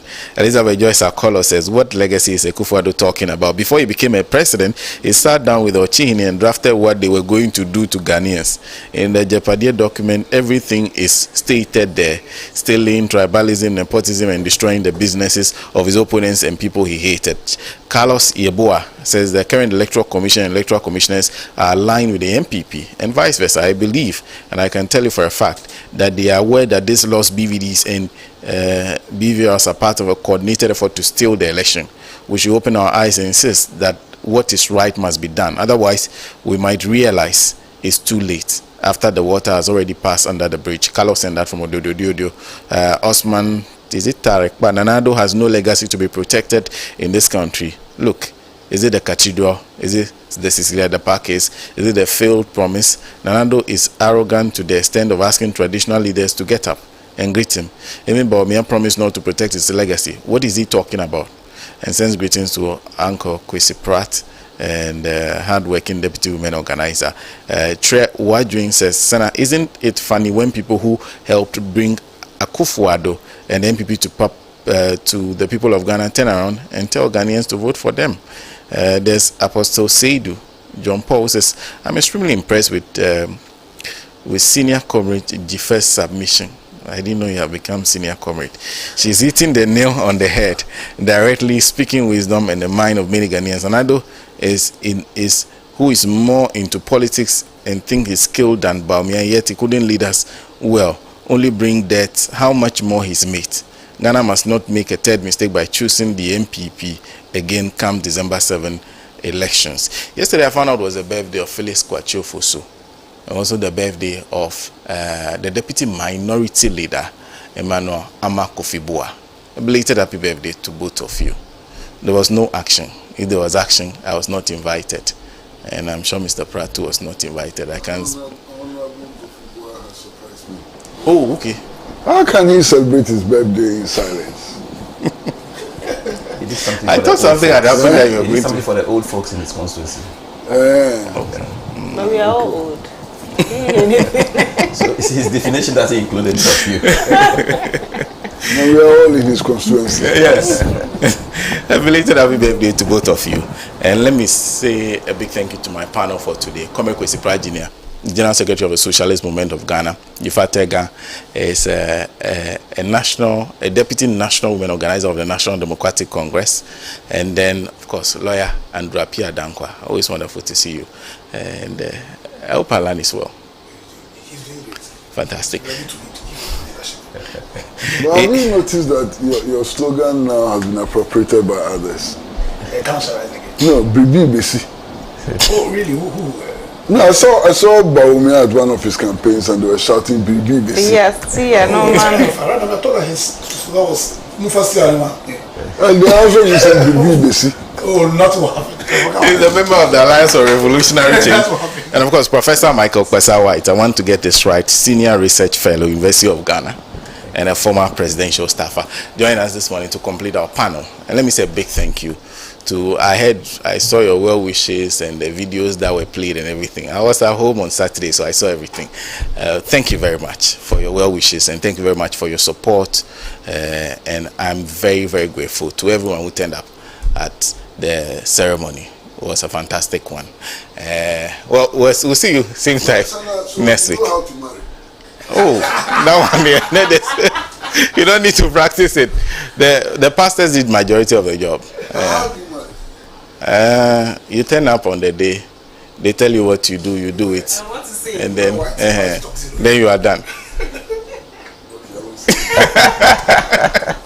Well, let me thank you to the crew, and of course, Dion Hubert, who is director, producers, led by Tijani Badamasi, Rabna Frimpong, Latifa Adams, and then, of course, Sound Emmanuel Osei, Ruben, and everybody who worked to bring this show live into your homes. And thank you very much for welcoming us into your home, your cars, and wherever you are, whilst we're listening and watching us live on Pan-African Television. Thank you. Have a lovely weekend. He's the Redeemer.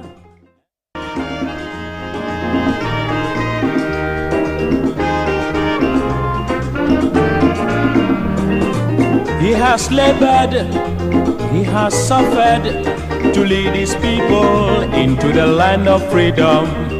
He is the Redeemer.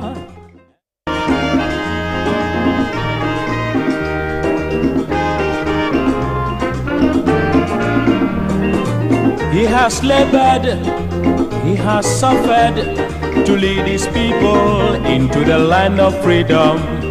He is the Redeemer.